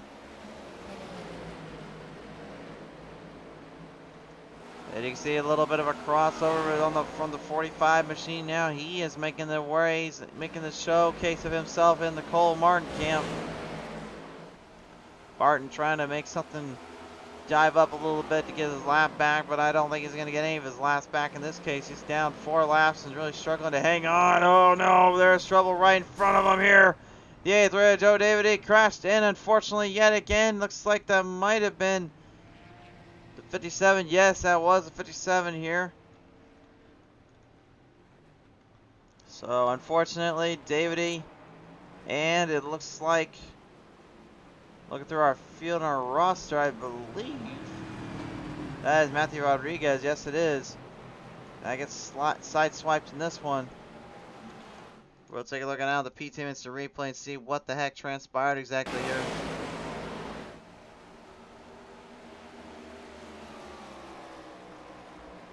Looks like David was going for a pass, and as you can see earlier, if you just kind of cross it just wrong, it's extremely hard to pass from that angle, and unfortunately, the 57 just could not hang on with David. He caught him there.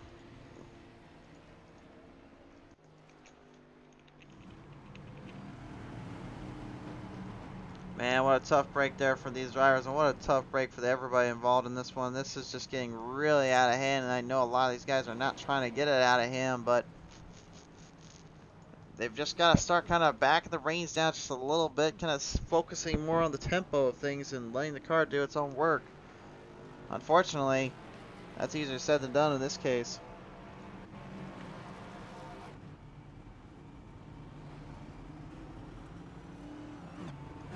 And once again, Janellis, first man really on out there, but in this case, he'll have a lot of company. Stafford, Kenny, and them got ahead of him. Tom Bourne didn't really do much with the car, just kind of let it go his way. As a player choice, Genesis 16 will now have a spot in the top lineup on the top list of the roster.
So we'll double file them up once again. It's just over 70 laps left to go.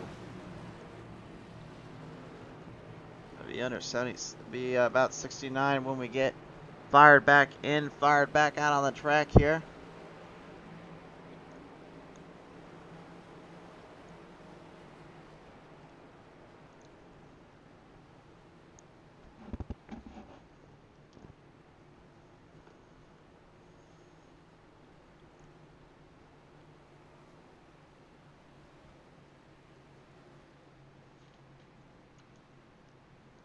These guys have surely put on quite a show and a bit of a runoff on themselves, but I mean, again, when you come from Rockingham and then you go to Autoco Speedway come next week, you gotta wonder yourself, how will they favor and how will they handle the overwhelming presence and nerves that 2 mile long track can bring to the table, especially considering it's a wide open end on the turns. It could force some drivers' hands, it could force them up a few spots. Running them back down off of turn number 4 though. Green flag back on out. We're ready to hit him down again. Janellis right now looks like he'll have all the work he's got cut out for him here as Robert Kenny, the number 10 now, sneaking his way down on the inside zone. Looks like Patrick McQuaid kind of swing shot it straight to the bottom lane. Looked like he was trying to get a runoff here on the 13 of Chris Papa. Got a good jump off around that end and actually kind of hanging in there a little bit.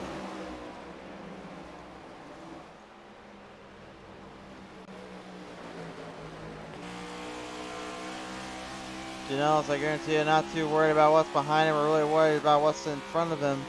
I think his main focus here is just staying under control and staying on the pressure point of the track and in the cars here. He's doing all I can here at the moment, just trying to hold on and give it something. Patrick McQuaid now going right back at it with Chris Papa. Papa has to back off on the outside a little bit, let him come on down to that bottom lane, make a runoff or two. Moving the chains on in. The quicker you can move them up, the quicker you can move them out of the way, and the faster you can get a run down here, especially considering what lies ahead and what lies at stake here for these guys. They know they got a full season ahead of them still. This is nearly just second race of the season.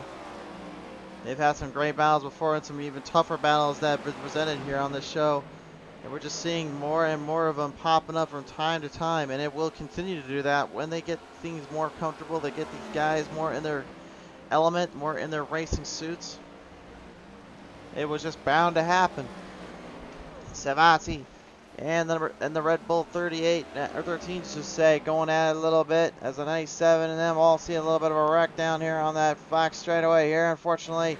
And this might be a bit of a shocker, but Janellis and Stafford have both wrecked out here. Oh my. What the heck happened here, folks? This is not good. Janellis and Stafford, the two front runners. Uncharacteristic mistake. A very uncharacteristic mistake there by Stafford. You can see right there. Janellis and him just kind of colliding in off that back end. Both guys just getting into a bad rut, if you will. I don't know if there was foul play involved or if there was anything like that in this case. It did not look like it from that camera angle. We'll take a look at it from another one, the one that usually tells us everything. Here is the chopper cam being put to good use. No, that definitely was just Stafford getting way too close to the yellow line and ended up tagging around. Janellis just kind of went around here and because he got spun and tapped pretty hard there.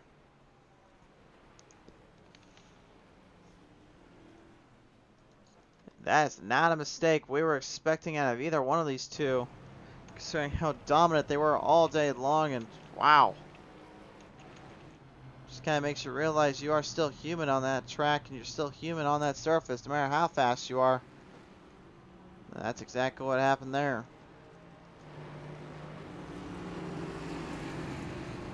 Noah Howland, Chris Roos, you're going to all stay on out.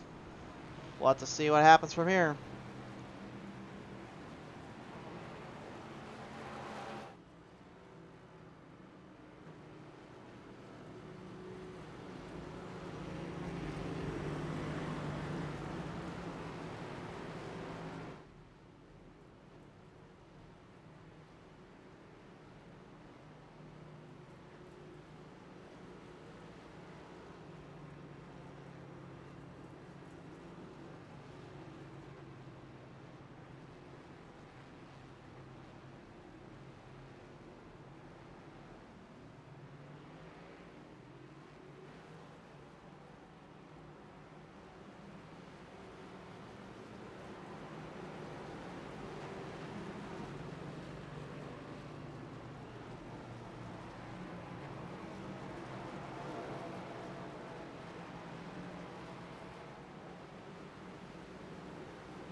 So right now, 60 laps left to go here. This track all kind of tore in a little bit, kind of tore it up a bit more. Everybody looks and trying to find some positions where they can find some traction, where they can get it, and hopefully finish this race on a bit of a higher note here. Fastest laps tonight have been in the 23:11s, no 22s thrown out here. In this case, qualifying did have a close 23.10, 23.06, I should say. But in this case here right now, Robert Kenny is, Tom Bourne is the fastest here with the 23:11. Really just kind of pushed himself up to the fullest of potentials in the highest regards. Definitely worthy of his time, definitely worthy of his moments here. As you can see, the green flag high up in the air, waiting for the command structure. They'll fly him back on now. The officials getting them going, getting them rounded and about, firing them on in.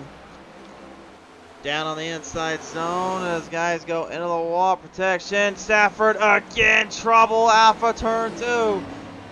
Getting the better of him there a little bit. Right at Tom Bourne now moving the chains on in. He's got the race lead locked up. Howland and Rose, as well as Kenny and them. Gonzalez trying to make a bit of a move off to catch him here. They know he is one of the fast three that have been firing up there all day long, and now he's going to have to find a way to get back to him. Howland and Kenny Rose getting out a little bit here. Howland on the outside, Rose on the inside. The 14 versus the 13. One must fade, one must fall, and one shall be the bigger number of them all. That's Brock Savati right into the wall protection yet again, taking for a huge lick and a ride, and so is Hardwick. Handwork, I should say, having all sorts of problems off of turn number 2. Just cannot get the car to stay balanced and stay on the right place at the right time. Just, it's a tough break and a huge get around here for him and the crew, and I guarantee he is not too thrilled about it.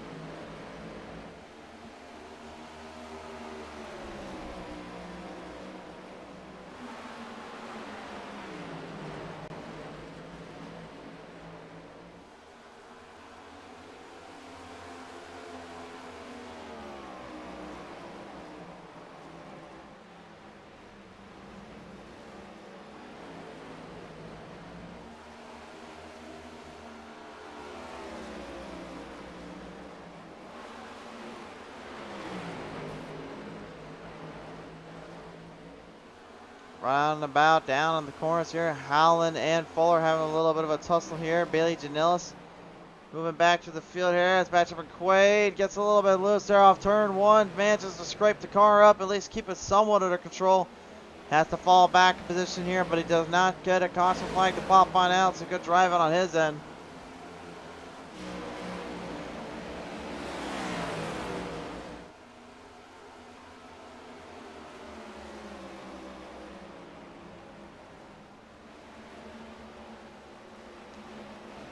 These guys, man, they just do not give a darn, and they do not care about anything else other than just trying to survive this track and really bring out the best in themselves as well as the best of the field. Tom Bourne, your leader by 2 seconds plus over to Robert Kenny right now in the number 10. Christian Rose trying to hold the 14 up on the outside line while the 48 of Gonzalez now moving his way in. Here comes Bailey Janillo now back on the full throttle assault train as well. He is like a madman from the depths below. He is trying to get this thing back in the fight. Feels like he was kind of owed a few positions there. Now he's going to work his way around them. Gonzalez now the only one that's currently trying to fight him for that spot, regardless of his control here in the 3rd place position. Janellis here once again is now in podium contention, is now moving the chains in quicker as we go. Everybody else behind him right now, Panico, Nick Rodriguez, Blake Howell, and all them, looking to trying to kind of push their momentum and push their luck a little bit, but there's not a whole lot of room for them down there, not even with that 63 of Dax and Stokes kind of popping in here.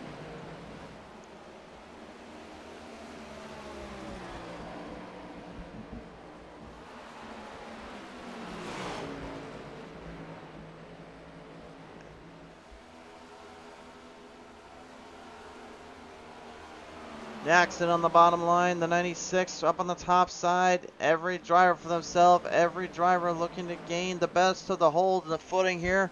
As you see even now, Robert Kenny kind of putting himself in a bit of a regard or two, putting himself back in that fight fray. But he's got Janellis right behind him. Looking to take him down a few notches. Looking to take him for a ride and a half here. Closing in on just under 50 laps remaining here on PTM Racing TV. They had a rough start, let's not kid ourselves, but they are certainly making up for that in the time and ground loss with a solid performance here in positioning get.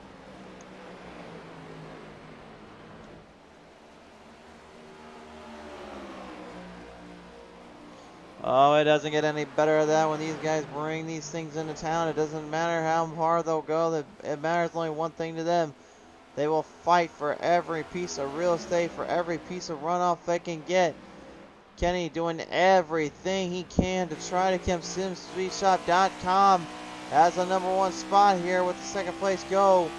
He's tied right now, Tom Bourne, for the hard charger of the night with both 23 apiece. But Janellis here knows that if he can just get around him, he can maybe steal the show a little bit and maybe catch Tom Bourne if another caution was to be thrown out, which I'm not trying to jinx anybody here, I'm just saying. But the way things are looking here right now, this is not the case. This is certainly not the situation. But that sun fading out too, that's kind of a thing they're going to have to watch out for, because remember the lights around here are really non-existent. The only thing you got is pretty much that sunlight to look around.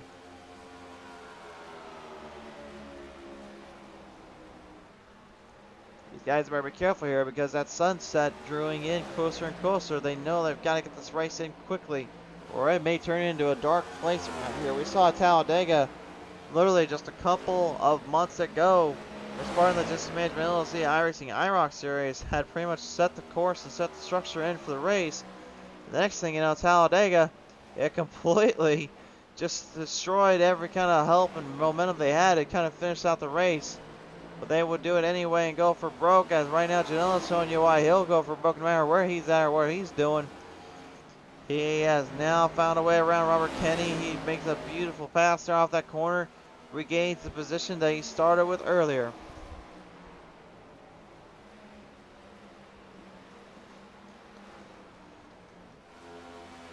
Rock Savati and Noah Hallen right now, all at each other's game plan, all each other's throats here.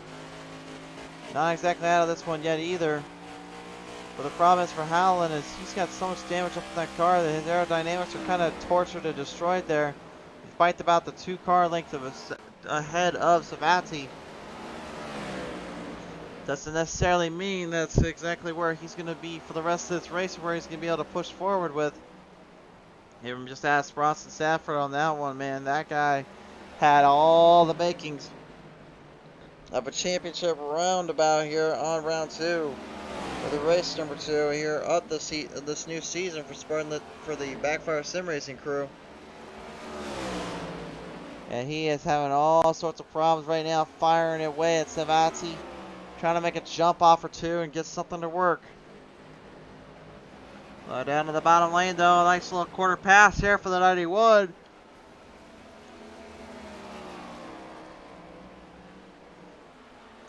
From the 97, I should say. Well, the 61 here, Savati or 97 Savati just lost too much ground, got too much damage on that front end. Obviously, I think that's really what kind of slowed him down, lost his traction here.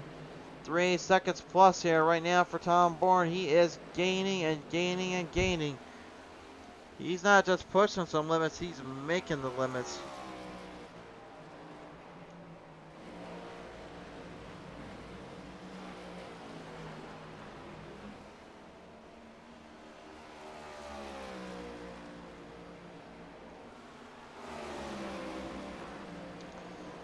Ricky Gonzalez right now looking to maybe make a little bit of charge around here with West Fuller as they go 3 wide, slid yet again. Well, the 83 kind of punched up top side, kind of punched in down on the rhythm end.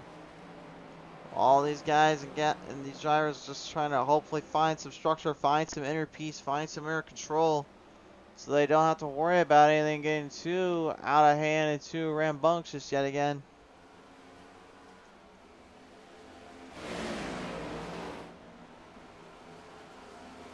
see Gonzalez now looking to maybe make a change, make a little bit of a run down here.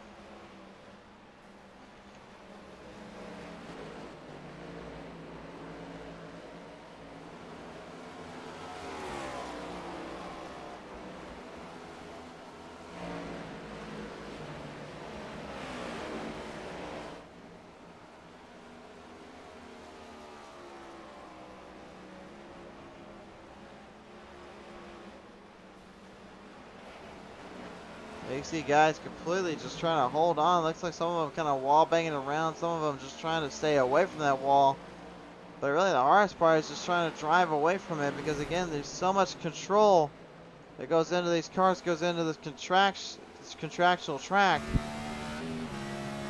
And everybody having all sorts of problems just keeping them at least in one piece, it seems like. Even the guys that are up front, they all had problems except for really Tom Bourne, who I have yet to see him really found in the troublesome spot here.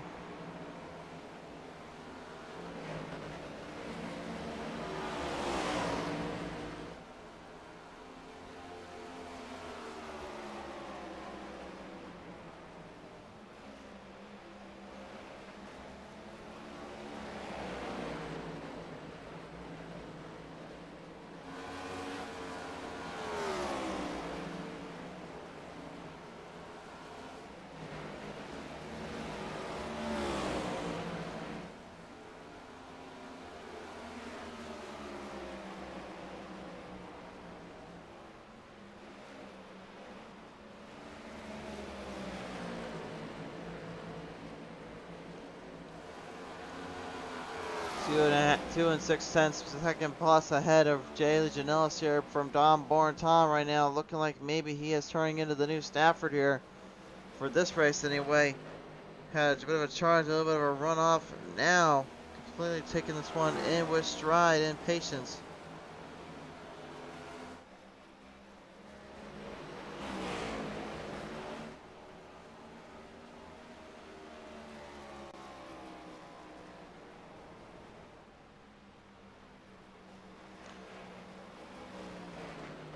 .30 laps left to go for Tom Bourne here, and he just continues to really just showcase only the best and the brightest of his skills and the brightest of his talents here. Has not left the control booth, not left the corner end, entry, exit out. He's just been doing whatever he feels like.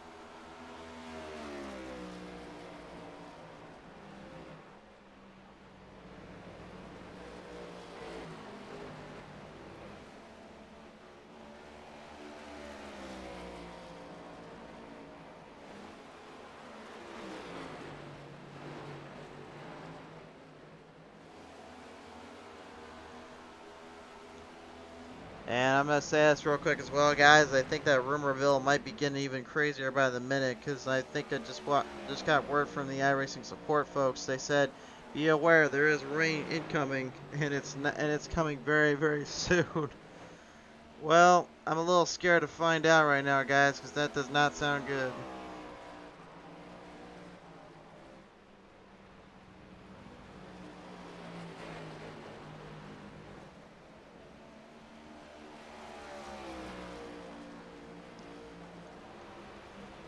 .35 West Floor right now, looking to build up momentum and trying to get something going here. Chris Papa a little bit over 4.5 seconds plus behind him. Patrick McQuaid, though, right in front of him, as he has the 57 of Matthew Rodriguez, who's a lap down, unfortunately. Stuck in the pack here, stuck in the runoff stages.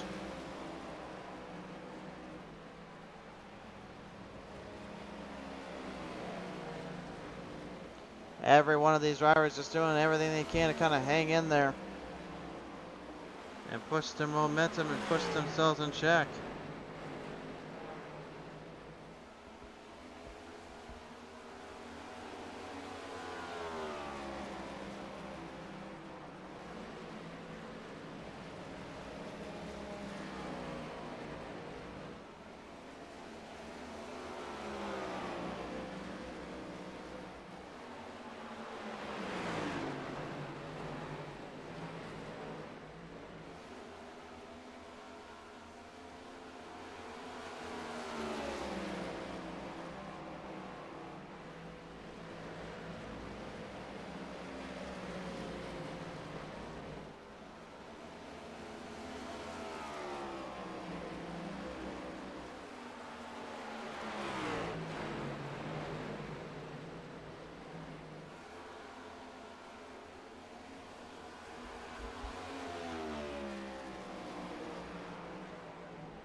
So at last we've hit the final 24 laps here, and these drivers still in a frenzy, in a bit of a fever pitch dream here of controlling the cars on a track like this. No driver giving out here or anything like that.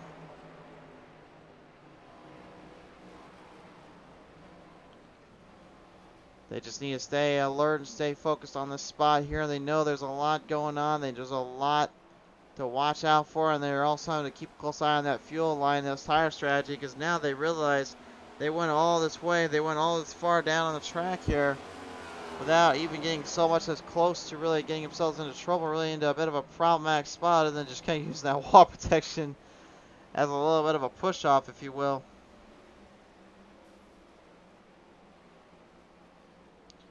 That's about the best way to put it here in this case here, but McQuaid getting a nice little opening here from Roos, and now Roos just not able to hang down the momentum and hang down the field here.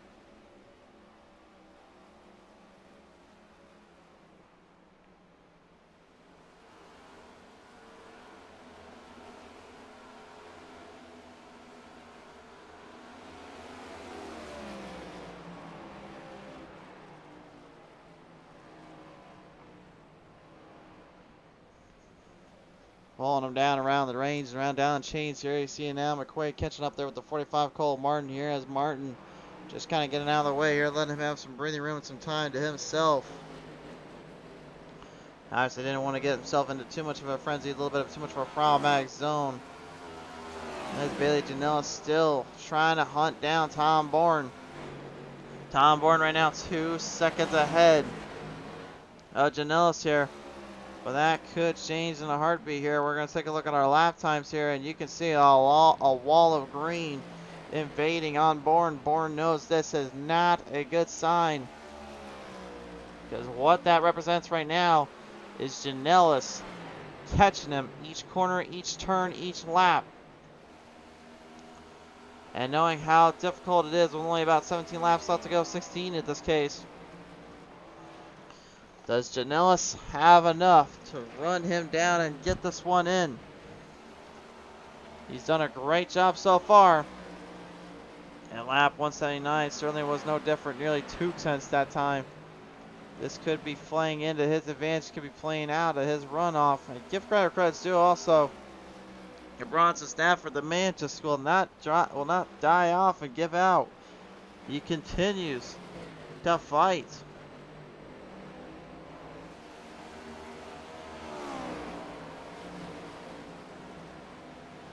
Continues to strengthen his core and strengthen himself out on the field. No scenarios here, no problems there. Anthony Zirkle as well, even 14 spots up in the 29th position. And he has been locked and loaded up with these guys, to say the least. Been kind of playing it under control and playing it understeady here. 14 laps remain now, as they'll drive it on the outside here, looking for a runoff on Zirkle. Zirkle trying to not give himself into a bit of a jerkle here. And, well, he's may not have been a jerkle at old West Stafford, but unfortunately the car was not able to hold back the run, hold back the momentum here, as now even some other guys from the lower end looking to pace their way in. Tom Bourne gonna lap some lap traffic up. Like Al Wright in the mix of things. He was trying to make a clean cut pass around Anthony Zirkle. Didn't realize the leader was gonna pop right up so quickly here. This might be honestly the last chance Tom Bourne has to stay away from that problematic threat that is Bailey Janellis. Janellis looking to try to get himself into victory lane. Feels like he's owed one from last week. Could very much be the case.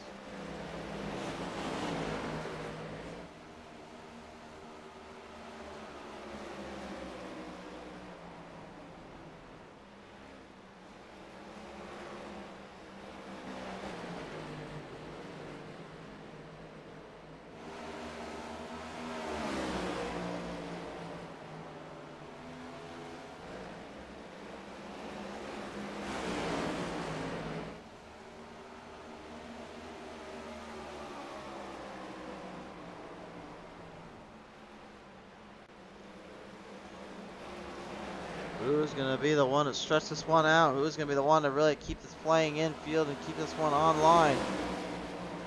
Everybody is caught in a bit of a rut, a bit of a situation or two to have to stay out of or really evade as much as possible here. Some taking it more in stride than others, and some just kind of just letting it go and hammer down. 9 laps remain. Tom Bourne literally escaping Janellis all for this long. And now Janellis going to be even in more of a troublesome spot because he's going to have to find a way around Bronson Stafford. Stafford not giving him any room. And Janellis saying, well, if you don't give me a room, I'll just get out. I'll just make you get out of my way kind of room. And he ends up making Mr. 61 of Stafford fall right to the outside. Goes up top side, had nowhere to go, nowhere to really choose off from. He just hoped for the best and made it work. That is smart key strategy and smart key racing, considering that he's got a lot of races ahead of him in this scenario, in this season. This is only of the beginning. 7 laps remain now for the number 16. And Tom's one of those guys, man, you cannot shake him off easy. You cannot take him too lightly. He'll find a way to get around you one way or another, and he'll push you to your absolute limits.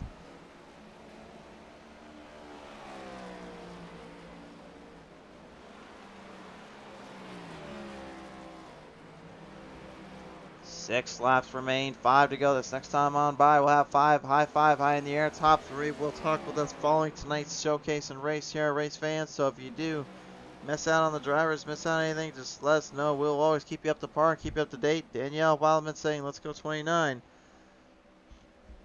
He is currently still hanging up there. Zirkle has not left the building just yet. Still in the top 10 actually, as he's got a little bit of company kind of putting up ahead. Don't worry, that is lap traffic at the moment. Oh, as I see that, a little bit of a love tap there coming off it. Oh, no, wait a minute. Oh my, there's a huge wreck off turn number 4 on the other side of the track. Oh! Tom Bourne gets into it, and so do the leaders. Bailey Janellis and Tom Bourne crashing right off turn 4 into the crash pack there. The leaders take a hit there. What on earth? Oh no, oh no. And how much damage did that do to the 78 or Tom Kenny here? Or Robert Kenny or Tom Bourne? Tom Bourne, he's done. Tom Bourne in the 16 led this race for a good chunk to the end, and this final caution cost him dearly. Are you kidding me? Oh my goodness. This is shocking. This is absolutely shocking. What on earth has happened here, race fans? What has happened? We gotta go take a look at the replay. That's all we're gonna do right now. We're gonna have a green-white checkered, but here's what brought the caution. Gonzalez got into it there in the 48, and you can see right there, Papa kind of crashed in. Everyone stopped on the track here. They had nowhere to go. And you can see Tom Bourne was trying to evade and try and get out of the way. See Howland gets in there, takes Papa out. And Jalen Ellis here, he gets a tag there, unfortunately. I mean, unbelievable. Unbelievable. Oh my. That is something you do not see too often here. That is not something you see every day. That is a huge disappointment and a scary scenario for everybody involved in that one. Thankfully, all drivers are okay. I'm getting word right now from the race command, the official down below, but I mean, if you're a driver, this is not what you want to see by any means. This is not what you wanted to see it happen. You saw what happened to 29, them getting into it. But just, this is what it was all about, was leading up to those final laps to see who can catch the other. Tom Bourne right up ahead. You can see Janelle's keeping a close eye on it. Had to back off and try to avoid and kind of get around it. You can see him just kind of sliding it sideways. The good news for him is he actually did not contact at all. His tires, though, well, that might be a different story here. The sun fades out here on Rockingham, North Carolina's Rockingham East Speedway. And now this could be literally the biggest moment for Patrick McQuaid in the number 77. McQuaid has a golden chance and a golden opportunity to just steal one from this field and from this track. But his damage on that front end could result in a bit of a handful with that Janelle there. How will he fare, and will he have enough to keep himself in charge and in play?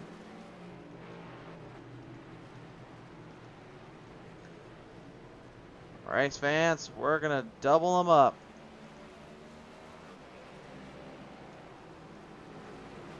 Field's going to wrap him around. McQuaid, Janellis, Fuller, Kenny, Stafford, and Howell are your 6 drivers right now in this lineup, as they're trying to get everyone back into position, back on the track after that just horrendous crash and crazy scenario popping up out of absolute nowhere here. There's a green-white checkered attempt coming up. Our 14th caution of the day, and perhaps maybe the most insane caution of the night.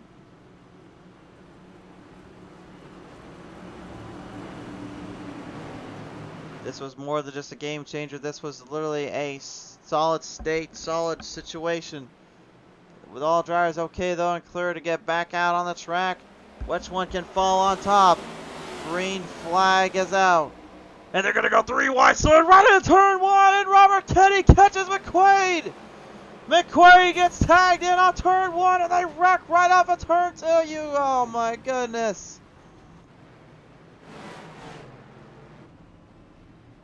Oh my goodness.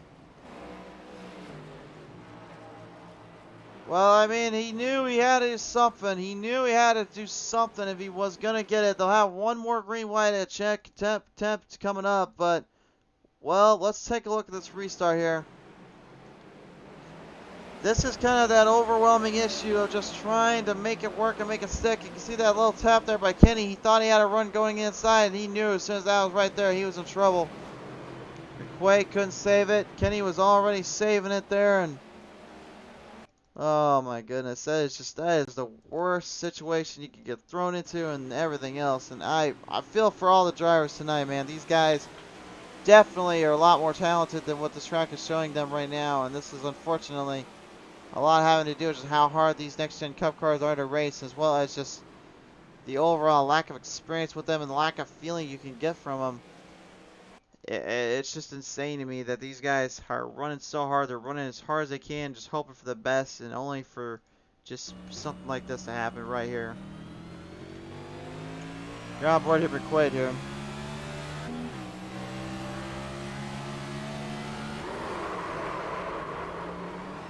See him trying to turn it out, trying to turn it off, and then just knew he was in trouble. And at that point, you're not even feeling the pain anymore. You're just feeling the frustrations inside you and your heart, knowing your car is pretty much totaled up and you're pretty much done for the night.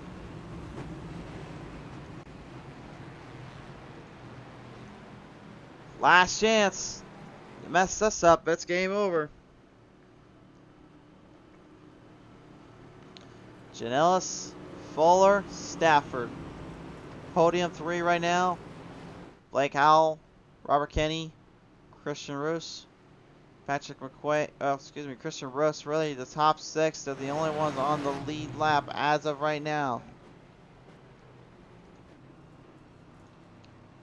Chances slimming down, chances starting to become a much more indicative and harder to control scenario.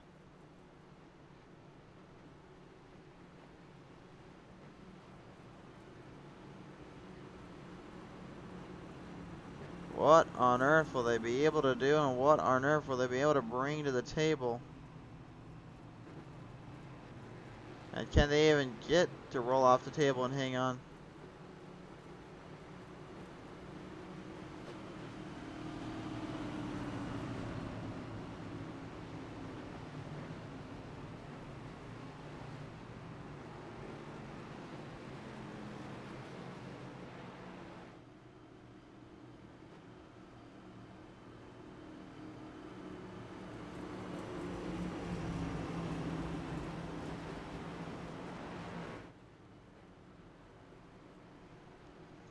This time by race fans will double them up, double file in, double file the track out. One last chance. This is the last one they get. No more to give. You mess this up, it's game over. And now Wes Fuller has the opportunistic chance and really the most inopportunable times to make a statement and make a move here. This changes everything and then some on this restart. If Fuller can grab the car just in time before Janellis can run off, he might have a chance to win this. Blake Howell, much the same. Bronson Stafford, despite the damage, despite his trouble, despite all his problems, he somehow, someway, still is in this. How, I don't know, but he is still in it somehow. The drivers are prepared and they're ready to go. Line them off out of turn number 4 as time by, and this go around will set the stage and set the motion. Which driver wants it more? Green flag, back on out.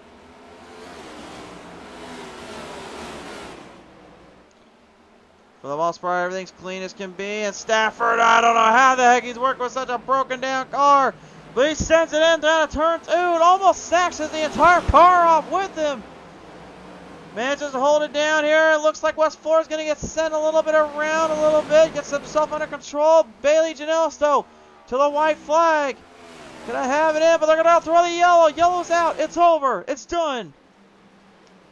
This one's in the books. And Bailey Janellis, the number 78, is going to put the 78 NH into victory lane. Blake Howell come in second.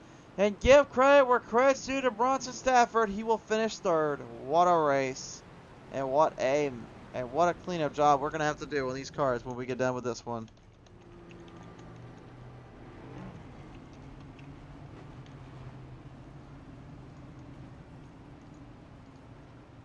There it is, official now. Janellis will have the race win here tonight.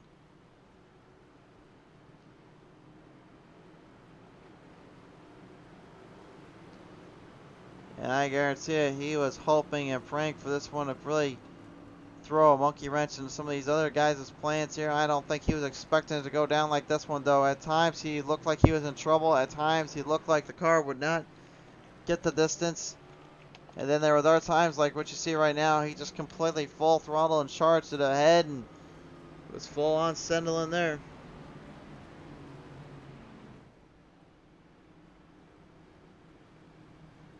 Yeah, I know I probably kind of jinxed it a little bit there. I will admit that one up front. It's kind of my old broadcaster curse luxury. Final results popping on your screen. Janellis, Stafford, Howell, top 3. Fuller, Kenny, Rose, Corvier, Gonzalez, Rodriguez, Savazzi, your top 10.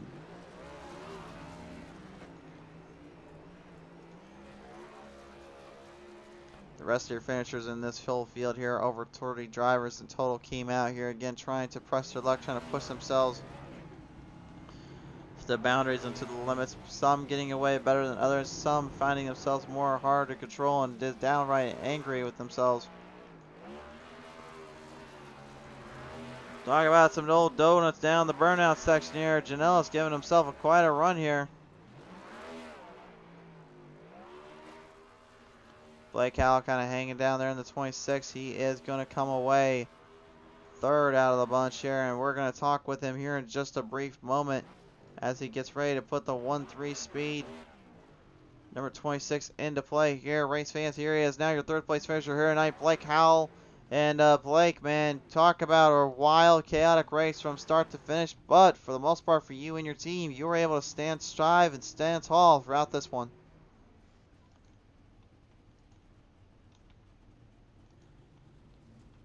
Blake, you got a copy, sir? Hold on, I think I might have a problem with our booth here. Blake, can you hear us now, bud? Yes. Alright, did you catch anything we said, or should we repeat? I heard. It's probably the most chaotic race I've ever been in. Started it on pole, but spent most of the day a lap down. Happy to come out with it. Come out with a podium finish at least.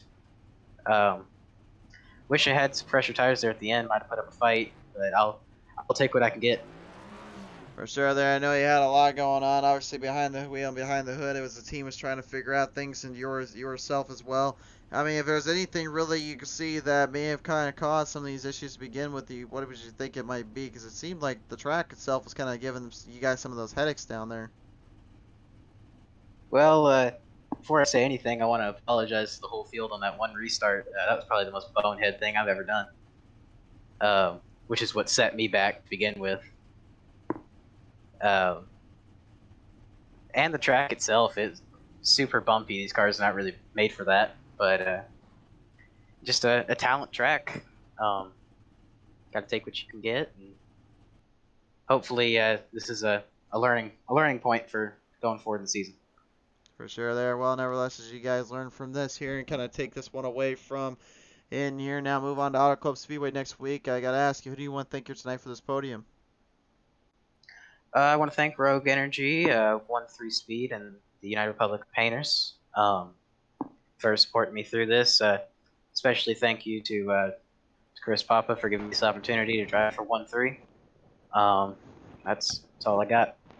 For sure there. All right. Well, Blake, appreciate your time here tonight, my friend. Congratulations on your third place finish, and we certainly hope to see you come Auto Club Speedway next week. Yes, sir. Thank you. From 1-3 Speed Motors, from 1 Speed 3 team, ladies and gentlemen, Blake Howell, filing for the number 26 here tonight. We'll take it down now and talk with Mr. Bronson as he will take home a second place finish here tonight. Bronson, congratulations on your second place finish here, and really, what a wild, chaotic race you had to endure yet again. You come away in the win here at Daytona last week. Now this week, you just literally have to fight and scratch and claw for everything you got. And these guys definitely did not make it easy for you there. Yeah, we started at the back and just, decided to have a little bit of fun tonight, and it was fun passing cars, but it's just too many yellows. It's so hard to get a run, and then when we finally did get a run, we had a giant wreck, and I don't know, it was weird. It was a weird one. It was a weird one, but I mean, at the end of the day, I mean, it was still pretty enduring and pretty fun to watch here when things got pretty crazy and good to go. But I'll have to ask you this here. I mean, I know you were really trying to watch out for the cautions, to watch out for the wrecks here, but I mean, was there any way really these guys maybe kind of learned something from this race here and maybe move in towards the next set of races? Because it seemed like Rockingham definitely got a little bit of you guys too. But I did ask this earlier, but I just kind of want to get your thoughts on that. I'd probably just say patience needs to be a little bit stronger. Again, tonight, from starting in the back, there were people going 2-3, like trying to push 3 wide on lap 5 of a 200 lap race, and it's just like I don't know. It's there's just no reason for it. Like, we're making it harder on ourselves and longer for ourselves for no reason. But I mean, obviously, we're all here for fun. I don't know. It's frustrating to have a fast car and go through so many wrecks. And I'm honestly, I'm not even that happy with finishing second. My car was junked. My teammate got wrecked from a minefield off of turn 4, and it's just, I don't know. There not a whole lot of positives, honestly, even with a P2. But I mean, we'll take what we can get. For sure there. Well, nevertheless, still a P2 definitely still had a lot that deserved and a little still of a run off here, especially with the broken down car. So I got to ask you, my friend, as you're coming away second, is there anybody you want to thank here tonight for this one at least?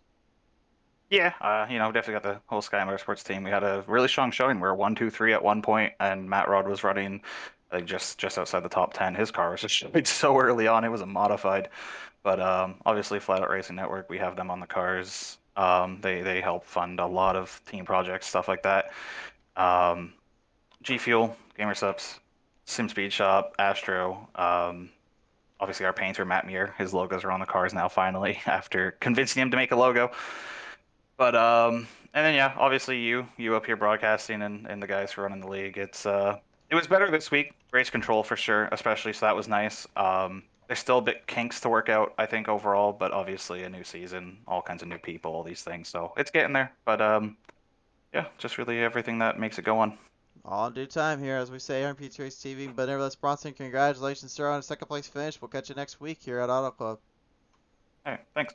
Bronson Stafford, ladies and gentlemen, number 61, your second place finisher here tonight, as Bailey Janellis somehow, some way, walks away with the W here tonight, as he now will join me here from 1-3 speed. Here he is now, ladies and gentlemen, piloting number 78 to victory lane tonight. Ladies and gentlemen, Bailey Janellis coming away with this one. And Bailey, talk about just chaos and pandemonium in many regards. You caught yourself in a few of those accidents, a few of those wrecks here, even with the runs you had with Stafford. Tell me, how the heck did you endure and survive on this really hard to master mile-long track? Well, start off, that was a race that went way different than I ever thought it would. I ran for short runs to start it off, and I'll give it to them. They bested me and figured it out, got ready for the long run sooner, and I had to do some catch up. And we got it back together, figured out that we were going to do the long run a little different, and I started competing. We got into it with the 61. Happened, drove back to the field, which I can't get over how great of a car it was. It drove through the field, and it was still running down the leader, and we didn't think we were going to have time to get to him. And unfortunately, that accident off of turn 4, we missed it by inches. I hate to win it like that because he ran a damn good race. I think we did as well, and so did the 61. I hated it for the 61 to get into it when he was trying to come back to the field. But just what a race by all of us all together, even as affiliates, like to just show what type of speed we have already in this type of season. We're all damn fast. We're all going to win some races, and we're going to make it a hell of a points race. Certainly R&D, and that's definitely made for an interesting situation or two tonight, as really coming away first and second there. Looked like you guys from last week kind of built up some of that momentum and brought it here to Rockingham, but now you guys got All Club Speedway lined up and ready for you. I mean, how much is this really going to be kind of changing your playing field and your strategies? Because it seems like Auto Club is kind of an equalizer here with how that track works with these cars. Yeah, I haven't had much time there in this car. Looking forward to there because it's a very fun track, very diverse line. I haven't got to run it much, but it's going to be more of who can be smart with the tires, who can be the best on the long run. If we have short runs like we did tonight, which I get it, tough racetrack, could have been better done. I think people were overly aggressive, caused incidents, and it's a very hard car to learn, so you got to be more cautious so that you can't be so gun-ho, have fun. But they'll get the hang of it. It's going to take a few races, I think. Some of these guys are a little new to it, but hey, it's learning. It takes time, and some people don't pick up as fast, but they'll figure it out. We'll have some good racing by the end of the season. I still think we had good racing tonight. I'd say so. For when we got it going, it looked like pretty good battle and pretty good times up here in the booth. So, Bailey, as you walk off into the sunset with the victory here at Old Rockingham, North Carolina, I'm going to ask you this, my friend. Who do you want to thank her for this one? Well, I want to thank 1-3 Chris Papa for inviting me over here to do this. The whole Backfire group for letting me run again here. It's a ton of fun. I'm enjoying it, and nice meeting all the new guys.